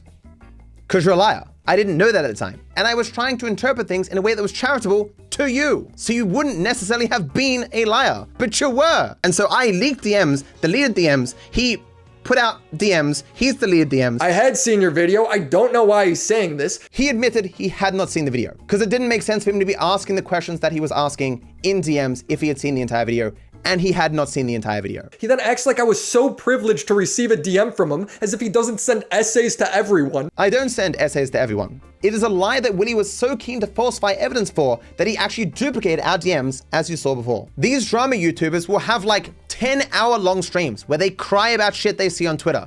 But the second a person puts 2 paragraphs in a DM, they're like, oh my God, another manifesto. I can't read this much text. And what we're going to do is we're going to spend the next 3 weeks digging up every single embarrassing thing that DarkViper's ever done publicly and making content out of it. No, I'm not really going to do that, okay? We'll probably just cut some videos from this, I think. Like even Tom Dark acknowledged how disingenuous that criticism is. Chud made this video where he called DarkViper a spurg, basically, right? For 35 minutes, he called him a spurg. He's such a bitter little man. That's just what all I get from this, is this guy's a bitter little autistic freak. When there's been plenty of opportunity for him to get his message out in a much more amenable way, in a much friendlier way, in a way that people are going to accept it more. But he's obsessed with this idea that, no, I've got it right. And actually pumping out massive DMs to other creators is the way to deal with this. Not only have I only DM'd exactly one reactor, that being XQC, people's response to half a page of text may be the biggest indictment on the attention span of people today. Wait until these people find out how long the average YouTube video is. Do you know how long it takes to speak half a page? 2 minutes. I appreciate that Tom kind of acknowledged how dumb this double standard is. And I was pretty much on his side. I think he was going a little autistic about it with the like paragraphs on end and people's messages. But then again, I am the like 2-hour-long video guy. So can I really talk about like autism in any way? It's just different for me because I read it off in a video instead of, you know, DMing it to people. Willy is lying about this himself, despite having conversed with me twice and you seeing the DMs where I didn't send him any fucking essays. It's in the same way that Chud DM'd me multiple paragraphs to ask me very specific questions about my beliefs on a complicated topic. And so I replied to him with multiple paragraphs and he complained about it on his stream even years later. This guy is a little autistic freak who types out essays in DMs. He's extremely pretentious. Calling it an essay. We wrote about the same amount of text. I understand this is a minor point, but the lengths that they go to misrepresent reality is insane. I can't believe how insanely butthurt these people are over something where Chud was clearly fucking in the wrong. Also, a year or two earlier, he wrote a manifesto on React content where he drew parallels to rape. It's literally all he's known for in the commentary space. I feel very much so betrayed by this dude that not only is he entirely ignorant of my work, but he just is just spreading lies. And obviously, I never drew parallels to rape. Like the position is obviously so absurd that you would think someone with even half a brain, which I'm confident WillyMac has, would know this has to be false, but he just didn't care. You literally did do that though, and it's what you are known for. Where is the lie? But this of course is untrue, and it's so untrue that Willy even deleted the tweet. A person like Willy who's so willing to lie at any turn, deleted a lie. Unbelievable. But because it was saved, he now has to defend it even though he knows it's false. Because he just can't let stuff go. He can't say, look, I was talking on my ass. When he wrote that reply, he had never read even a single word of anything I had ever written on the topic of reaction content. But yeah, I don't get it. I don't get any of this. He was just, as I keep pointing out, talking out his ass. Like, I talk to very few people. I trust so few people. To have me reach out to talk to you for any reason is a very, very strange thing. Oh, I'm so lucky. Thank you, Viper, for sending me your essays. This man follows me on Twitter and lovingly follows me for a year and a half, trying to get my attention any way that he possibly can, responding to any tweet that he sees of me, liking every single tweet. I think Willy at that point would have loved me to have sent him an essay. But when he found out that I didn't like him, oh my God, the obsession just got even worse. Dozens of tweets following anyone who hates me, and any misinformation about me, he's retweeting it any point that he possibly can. I never sent this man an essay, but I assure you at any point in his life, he would have loved to have received one. And yes, I do not traditionally waste my time DMing people on Twitter. It is a very rare thing for me to bother to do that. In conclusion, Viper makes some good arguments against React content. What are they? What are these good arguments? At no point in time in Willy's video has he ever presented fairly my views of reaction content or my arguments for them. In fact, as you heard explicitly before, he lied and said I made no arguments, and then he lied again and said that all my arguments were merely semantics. The extent of the argument Matt has made on his dozen or so videos on the topic, and every video is the exact same thing. It's Matt responding to other people's opinion with his opinion, but he presents his opinion as a fact. It's literally just him making semantic arguments. You might ask why he's doing this, but it's a pretty transparent deceptive tactic. At any point where someone criticizes Willy and says, hey, you were unfair to DarkViper, or you were slanted in some way, he can say, hey, no, at the end there, I said he had some good arguments. It's a compliment to pretend impartiality and balance. But he's so unhinged that he makes the dialogue poison. I am not a commentary YouTuber, and I have no interest in dialogue with anyone. In fact, I was specifically invited to have dialogues with people about reaction content, like 6 large content creators. And I said, maybe, actually no. I mean, that's why the Act Man reached out to me at all. He's like, hey, let's have a conversation, man. We want to have a conversation. I'm like, kind of busy. I do think you're a decent sort, Act Man, but like, you know, I got a bad sleeping pattern and I got things I need to get to. Willy keeps presenting me as this person who's in some dialogue, man. In reality, I'm like doing matrix moves to avoid dialogue with anyone. Like it's just not my thing. Like I find the topic interesting. This is the sort of thing I would write about in university. The interplay, like how markets work and the philosophy of how we interact with each other. What is a moral use of another person's content? Where should the line be? This is the kind of stuff that 10 years ago, I'd be trying to shoehorn in to my essays in university. I would be having long-winded discussions about this. But in this case, the only reason I covered this as much as I did is because Charlie effectively bullied me into doing so. The only reason there are as many videos on my main channel about reaction content is because a bunch of people lied about me.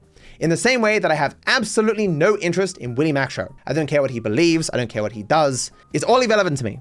The only reason these videos exist is because he lied about me to hundreds of thousands of people. In the same way I only have a video on Ludwig because he lied about me to hundreds of thousands of people, Hassan because he lied about me to hundreds of thousands of people, XUC because he lied about me to hundreds of thousands of people, and Charlie because he lied about me to hundreds of thousands of people. Okay, fine, Charlie didn't lie about me, he was just very mistaken because he was angry. He argues semantics. Semantics does matter sometimes. Some of the things Willy said and misunderstood entirely relate to semantics. The meanings of words that people are using do matter. What they mean by what they say matters. But in the case with Charlie, which is the example he's using, had nothing to do with semantics because I was the one who wrote the essay. I obviously knew exactly what it meant and Charlie was like, oh, I didn't understand, my bad.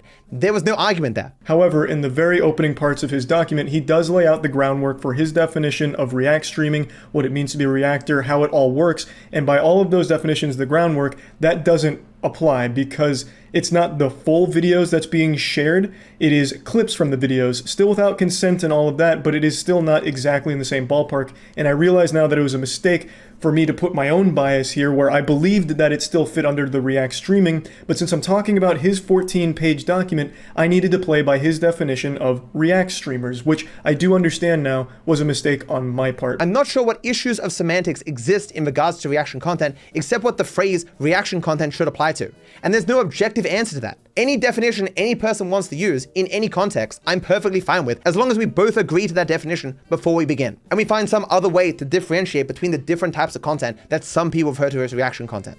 There wouldn't be an argument there. There would just be a discussion that would lay out terms where you talked about anything of actual substance. He argues semantics. This is Charlie's attempt to poison the well. Yes, Charlie starting his video and being like, hey yo, on page 7, page 10, and in some random reply on a tweet, DarkViperAU said reaction content was right. Yesterday, a YouTuber and streamer named DarkViperAU posted a 14-page document, which is the script for a video he's working on, all about how evil React content is, and it really heats up. This gets wild and wacky for the touchdown real quick. There's a whole section in here where he basically compares reactors to sexual abuse criminals and insinuates that they'd be likely to spike your drink at a party, take silence for consent, basically is comparing React content creators to rapists. Completely unironically, it's not some edgy joke or anything, it's posting cringe on main that he truly believes and defends in the comments when someone called him out for it. He really doubles down, puts his nuts on the table and says, yeah, reactors are likely to commit sexual abuse. He says it's hyperbole, but only slightly so. The difference between actively ignoring consent for financial gain is not so far removed from ignoring consent for sexual gratification. There is literally no better example of poisoning the well that I've ever experienced in my entire career. It was just literally out the gate. To the extent that even Tom at the time was like, I think he just missed like the entire point of the essay. Now, Charlie rightfully called out some parts of this document, which I can understand his frustration with, but at the same time, I think the main issue with his response is the fact that he decided to cherry pick some parts of the document without acknowledging the big picture and the greater arguments being made. He kind of paints DarkViper as this like unhinged maniac, when in reality, I think the worst I could say about that document is that in my opinion, it had some very, very poor phrasing, it had some poor comparisons that did not need to be made, but the rest of it was pretty well done and I kind of understood it. This is Charlie's attempt to poison the well, and he hadn't seen my video. Hey guys, I'm gonna take this thing entirely out of context to present it as something that it clearly is not. That's literally all Willy did throughout this entire fucking video. And you can't say he didn't. In order to poison you against a 14-page meticulously written document. I was very proud of that essay. Writing 14 pages on anything, even including some crude diagrams, is a tough thing for a day. Let alone something that caused discussion or changed minds or like what was Mudahar's statement at the time. I read the essay, where's the lie? It was pretty solid writing for one day's work. Clearly that it took an additional 22 pages and, weeks of polish. There was obviously a lot more that I wanted to say and different ways I wanted to argue from my perspective. But for one day, very good. I just kind of wish that clearly hyperbolic things, some of which obviously said in anger, were not taken as literal statements. Especially when taken literally, the statements don't even make sense. I would have been perfectly happy with just the couple of hundred people who read the essay prior to Charlie misrepresenting it to millions of people. That for them to be the only people who had read it, and I just gone back to my work and never talked about this reaction stuff. Although I'm sure I would have bitched and whinged about it on live stream, but I knew how much of a task it was going to be to communicate all my ideas effectively, present arguments for them, data, It ended up being 7 hours of footage, and I still had to do some shortcuts. In the videos, if I forgot the next part of my script, I would actually look down, read it, and then look back into the camera, which people called distracting, but I just didn't have the time to do anything else. I think now about all this time I have wasted having to deal with all these lies from these butthurt people who just won't accept that sitting on a live stream and watching other people's YouTube videos, and then throwing them back up onto YouTube to take market share away from creators is not a good thing. Reaction content does not make the native systems of exposure on YouTube more efficient. It makes them less efficient by design. In the same way that a casino redistributes money inefficiently by design, because it doesn't want to give people back more money than it takes in, or it would cease to be. In the same way that reaction content is designed to draw more exposure away from creators than it ever gives back, and if that didn't happen, reactors wouldn't bother making reaction content. One of the most disingenuous things about Willy's continuous cries of free speech is that obviously Chud and people like him aren't inspired by free speech to make the videos that they do. These aren't creative people who have strong opinions that they want to get out. They just want the money. Like, if all reaction videos suddenly got demonetized, does Willy sincerely think those same people are gonna make the exact same amount of reaction videos? Fucking of course not. In Willy's view, all the reactors are like, I just have such strong opinions that I need to share to the world about this piece of media that I have not even seen. It is just something so absurd that I'm surprised Willy can even say this shit with a straight fucking face. It doesn't matter how many hours I spend arguing for this. It is just so profitable to exploit people. There are no arguments why reactors could not just ask for permission and give money to the people doing the work. It's just pure laziness and greed. I don't think giving money to the people making the videos and asking permission solves everything. But as I said all the way back then to Karl, there was 2 points that I made in the document. One, that this is exploitative when there's no consent, like really exploitative. People should be paid for their labor, especially if you have the ability to pay for it.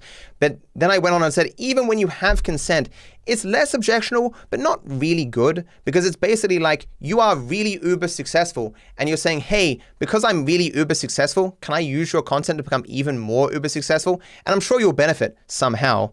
Like, I would much rather there to be like a tangible benefit, like you pay them money, because then it's like there's no ambiguity. Like, maybe if you check the analytics on Tuesday, I may have got 10 bits of exposure or whatever. There's just some money in a person's hands being like, I was paid for a license for a person to look at my content. And that's not going to happen. No one's going to start charging for their videos and shit, you know? It would then just make it as bad as a normal business relationship, which do sometimes have problems. But I don't know the solutions to those. He argues semantics. This is Charlie's attempt to poison the well, and he hadn't seen my video. Hey guys, I'm gonna take this thing entirely out of context to present it as something that it clearly is not, in order to poison you against a 14-page meticulously written document. Plays victim. 14 pages! As someone who has been incessantly harassed by him for years in front of thousands, he is one of those truly deserving of being driven off the internet. When I say he has made my life worse, measurably so. I was the only person who could have benefited significantly from doing this first. And this is just a small example of him doing these things. I cannot believe he said that. He is literally like a guy in high school who has 3 examples of something, writes those 3 examples, feels he needs more, and so writes etc. at the end. This man had so little footage to substantiate his lies that he repeated most of it like 6 fucking times. But at the end he's like, guys, I swear, there are many more examples of this, and I would have shown them, but I just didn't want to. He's so invested that he can't see anybody's point of view but his own. I literally dedicated entire videos to talking about other people's perspectives and why I disagree. At no point did he even try to suggest that I didn't understand other people's perspectives or that I didn't sufficiently counter them. He just says, hey, he just doesn't do this. Trust me, bro. In the same way that he's made so many other false claims in this video, and he's just like, hey, yo, trust me, I have no evidence for this, but please don't look into it. I swear, it's there. He hardly engages. Hardly. Bro, DarkViperAU is sending essays to goddamn everyone under the sun. I had seen your video. I don't know why he's saying this. He then acts like I was so privileged to receive a DM from him, as if he doesn't send essays to everyone. He hardly engages. He's got so many hours of him talking about this shit, and he's got so many essays on reaction content. Oh my god, but like, he hardly engages. It's just insane how many times that Willy just can't decide on what lie he wants to tell. So he just lies about 2 different perspectives. He hardly engages. In true dichotomy, you can have 2 things that are diametrically opposed. I have to be one, and he'll claim I'm neither. Somehow. He's the good guy, everyone else is bad, and that's how it's always been. I frequently admit when I'm wrong and apologize. And I did so in many of the situations that Willy covered in his video. And Willy is aware that I apologized in those situations, admitting that I was wrong. Hell, even in the Friendly Baron situation, One of the things we beefed over was me admitting that I was wrong to ban a particular thing. I changed my position and that pissed off Friendly Baron. Quite literally a significant point in a beef that I had was me admitting that I was wrong about something.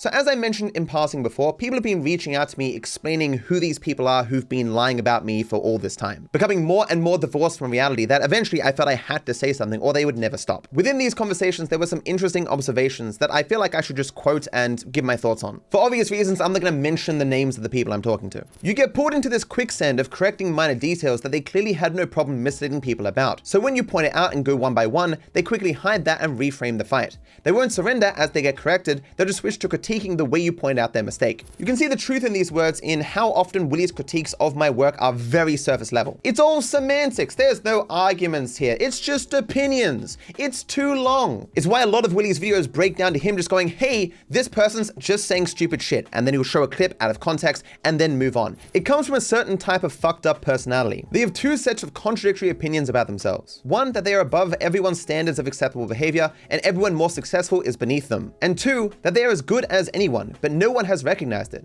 and everyone trying to be nicer or more honest than them is simply a phony. I've noticed this in my limited engagement with these people, that they almost go out of their way to do things that other people find repugnant. They use every slur imaginable, they attack the vulnerable and the weak. Things that normal people would go, this is disgusting beyond reason, but in that group, it's almost like a rite of passage. You need to act this way to be accepted. And there is this constant feeling of revulsion against anyone who succeeds in any capacity. Rather than try and lift themselves up to be more successful, actually work to better their own lives, they just waste their time trying to pull other people down to their level. Because the only people who really deserve to be there, except that they've done nothing to be deserving of being there, is them, and anyone above them is there unjustifiably. In any context where a person is acting kind or beneficial to other people or seems to care about other people, they almost can't comprehend this. And you listen to their explanations for behavior, and it's always the maximum amount of selfish possible. This person is only clearly out for themselves. They cannot, in any capacity, actually care about other people in their actions. Because these people themselves have no empathy. They don't really understand what it's like to be another person. They can't put themselves in another person's shoes. It's why for a normal person, when they look at my controversies at the past and see me sad or angry or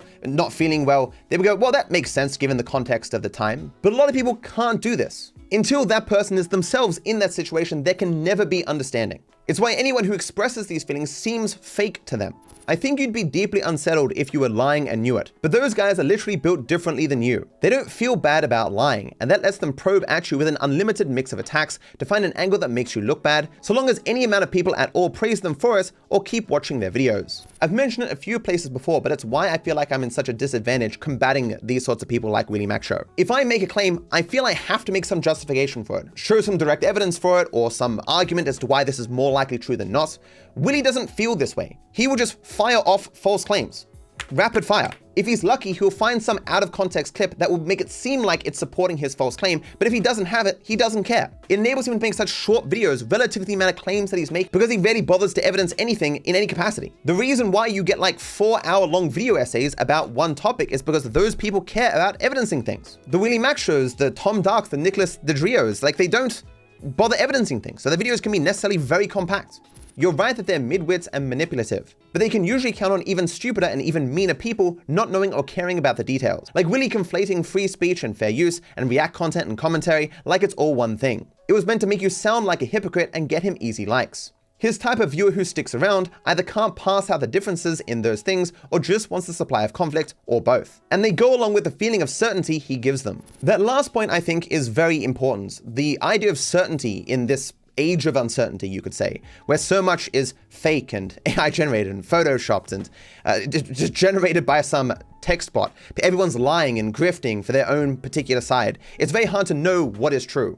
So I think for a lot of people, they just grab into a particular community and believe everything uncritically because it removes that ambiguity. It gives them a sense of belonging in that particular group, and they don't have to think about the nuances, the details. They have the positions that their group believes, and they're done. It's why I've had such a struggle when I directly talk to the people who follow people like WillyMac, and I just go, here's all the evidence that you're wrong, and they just go, no. They can't refute it, they can't engage in any capacity, but they just kind of break down and go, no.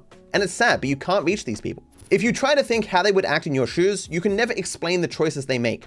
You have to be self-sabotaging, bad at YouTube, bad at networking, incredibly stubborn and dishonest. They do things that get bad results, and they're happy if only 30% of people agree with them.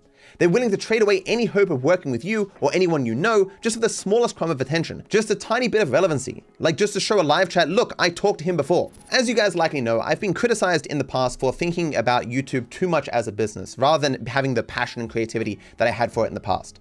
And I've pushed back against this and said, I'm still creative, I'm still passionate. It's just, you know, I have to think about the business because that's the point I'm at in this career that I have. So when I run across people like Willy, who are just making mistake after mistake, making illogical decisions from a YouTube standpoint, having such a small channel that's barely being able to stay alive, and yet still dedicating themselves to making all these poor decisions, it's very hard for me to understand. But obviously Willy isn't just hard for me to understand from a business standpoint, but from a psychological one as well. I think about others and how my actions might impact them. I want to avoid harming other people as much as I can. I have empathy. I treat people with kindness as much as I possibly can. If I wrong someone, I work as hard as I can to right that wrong because I am just a human being. It was a meme for a long time, like, oh, DarkViperAU using some beef again? Mark it on the calendar, a week from now, he's going to be playing GTA Guesser with them because I don't like beef. I don't like to ferment hatred. I don't like to maintain hatred. I once said to Charlie that hatred takes active energy to maintain, and it's just not good for either party. So I can watch Willy and all his cohorts doing things that I know are bad for business, and I know are bad for them psychologically,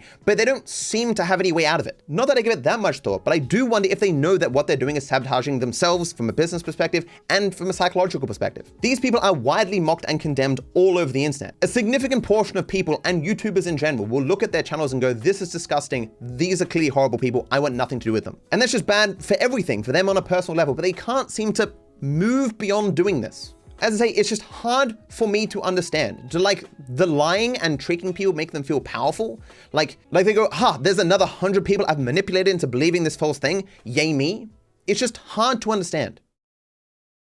Willy's rushed out second video has the exact same issue as the first. Every single sentence is either a lie, false, or horribly misleading. As I've shown already, this is because Willy is not only a liar, but he is also indifferent to whether or not he knows the truth, and he is genuinely very dumb. I could obviously again showcase this by tearing apart his second video as I did his first, but what's the point? Doing it even once was already a waste of time, but doing a second time will have even less purpose as I've already proved my point. Nothing Willy says is true, but more importantly, he does not even have the goal of communicating the truth to you. And given how his video is effectively a beat-for-beat re-release of his first video, my response to his first video already shows his second video is bullshit. In saying that, there is exactly one impressively large lie from Willy's second video that I want to touch on to some degree. This being that Willy supposedly hired a data analyst named Gliccits to look into reaction content for his video. Gliccits supposedly looked into whether a reaction to a video hurts the performance of the original video that was being reacted to. Spoilers, this analysis was so laughable that Willy was publicly mocked to the degree that he changed the title of the video to no longer reference it. Even ignoring the countless other lies in Willy's video,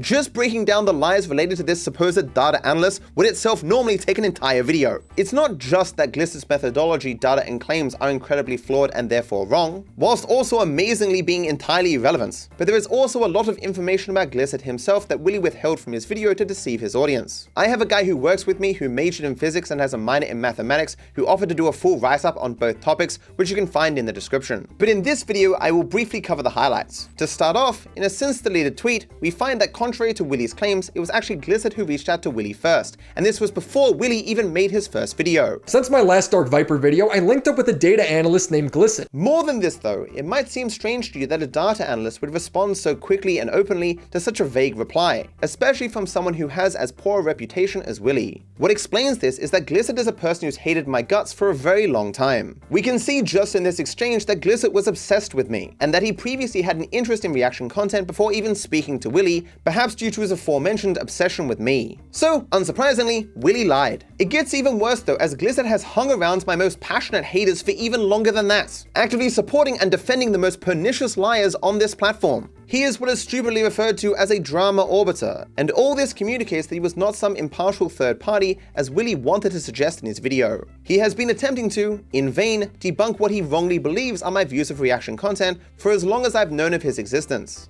Conceptually, Gliccits has always been wrong as he fundamentally does not understand the issues. But it wasn't until Willy's second video that they both publicly tried to lie with data. Not only did Gliccit commit several fundamental mistakes during his analysis, but even more embarrassingly, his methodology is so flawed that it can't even hypothetically answer any question related to reaction content that relates to my views. This is even if you fix all of Glicit's errors and regardless of how much data you throw into it. It was so dumb that even people in Willy's comment section who openly say they hate me had to point out that the entire analysis was completely irrelevant to any claim that I make. The reason Gliccit and I butted heads years ago was because he openly couldn't seem to understand my views of reaction content. To be crystal clear, it wasn't simply that he disagreed with me, it was that he couldn't understand enough to reach the point of disagreement. Based on Willy's video, it seems now even several years later, he still does not understand. That was so remarkable to us that me and my team openly discussed how this was even possible at this point. Admittedly, there is some complexity to it, but it's not rocket science, and I have explained it multiple times in multiple ways at this point, and other people have understood. I do not understand what Glicit's problem is. Willy is just dumb. Understandable he wouldn't understand, but Gliccit seems to have done things in the world that suggest his brain works to some degree. I do not know what his problem is. While my main interest is all the fundamental mistakes that Gliccit makes in his understanding of the topic, which can be discussed at a theoretical level, the report also looks at Glicit's data as it's presented in Willy's video. Sadly, Willy is notorious for not giving sources for his claims, so it's not surprising that he didn't give a source for the data he used in his video. I mean, from his perspective, it probably makes sense to make it as hard as possible for people to fact check you. After all, if they do so, they will usually find out that he's lying. To make up for this, data was taken from the channels that Gliccit claims to have analyzed, and his calculations were reproduced. Doing so immediately demonstrates the poor job that Gliccit did. For example, here are two videos from Internet Anarchist, a channel that Gliccit claims to benefit from having their videos reacted to. On this graph, these videos have had their view rates normalized in the same way that Gliccit claims to have done for his analysis. Which of these two videos would you say is performing better? The answer looks obvious, and Gliccit further claims that when the line is higher on the graph, the video is performing better, and is still even currently doing better than the green video. The green video never really took off and didn't gain any extra views. But now let's look at the actual view data for these videos without Gliccit's alterations. Looking at both these graphs, one showing total views and actual views per day, it's not even close. The green video is way more successful than the red video. In fact, this green video is the Internet Anarchist's 10th best performing video of all time on his channel, sitting currently at 4 million views. Whereas the red video barely sits in the top 50% of the videos on the channel. It's a relative nothing video. Even now, the green video, the video on MrBeast, is still doing way better than the red video. This video is still getting more views per day, despite that it looks like it's performing very poorly in Gliccit's model. But why is this the case? Why is it possible for Gliccit's model to show videos as performing better or worse than they actually are? Brace yourself for this stupidity. His model assumes that all videos on the entire platform experience the same drop-off rate in views. So imagine a hypothetical video that got 100,000 views in day 1 and is receiving 5,000 views each day 30 days later. Gliccit's model assumes that any video that got 200,000 views on day 1 should be getting 10,000 views per day a month later. Comparing these two videos, the second got twice as many views on day 1, so it should, if it's performing correctly, have 2 times as many views 30 days later as well. Unfortunately, this is not how YouTube works, and any YouTuber on the planet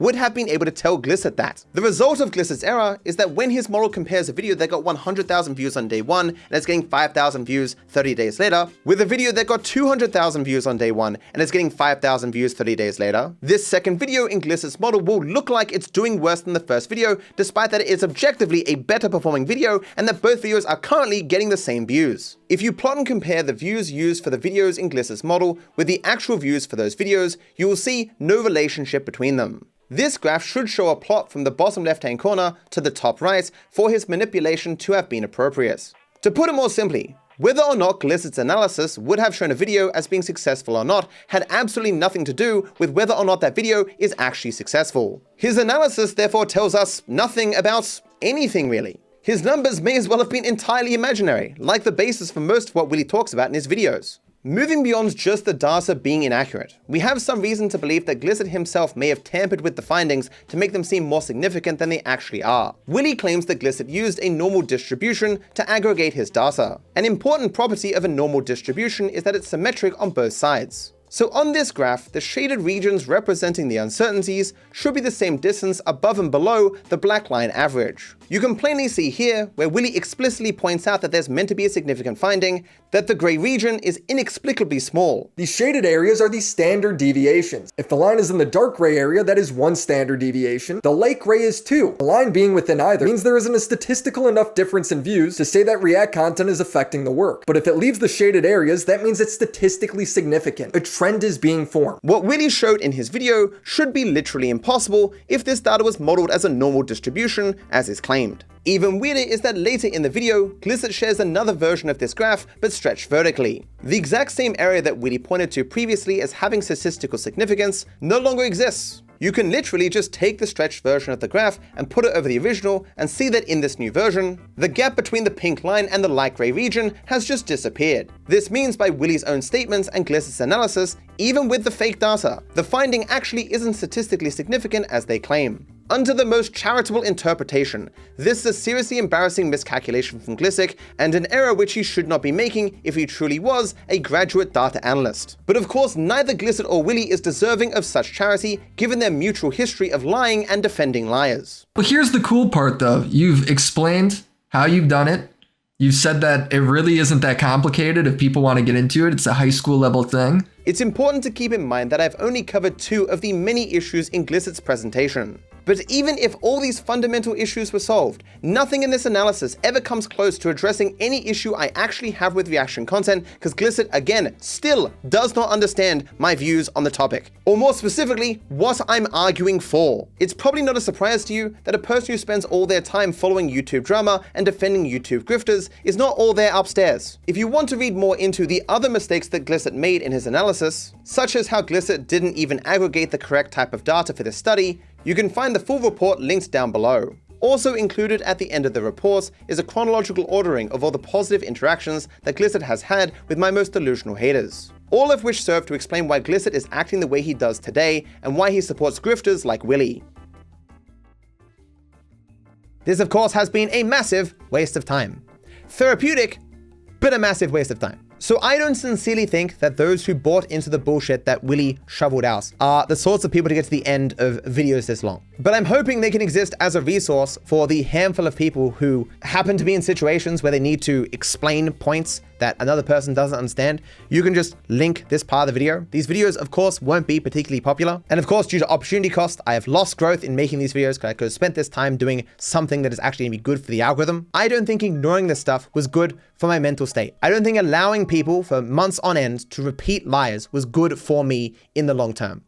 I don't think it really impacted my business, but it definitely impacted my ability to interface with social media. I've seen many creators bring this up, where the negative will stand out more than the positive. So I can get 1,000 lovely, happy comments, but then I can have one person say I should kill myself because of something that WillyMacShow has lied about. And while recognizing there's nothing I can do to stop the negative impact that Willy has on the lives of, well, everyone, it is nice to think that I might have some small impact in preventing the harm he causes to others. Thank you for watching. Thank you for hanging out. I wish you all the best. Bye-bye.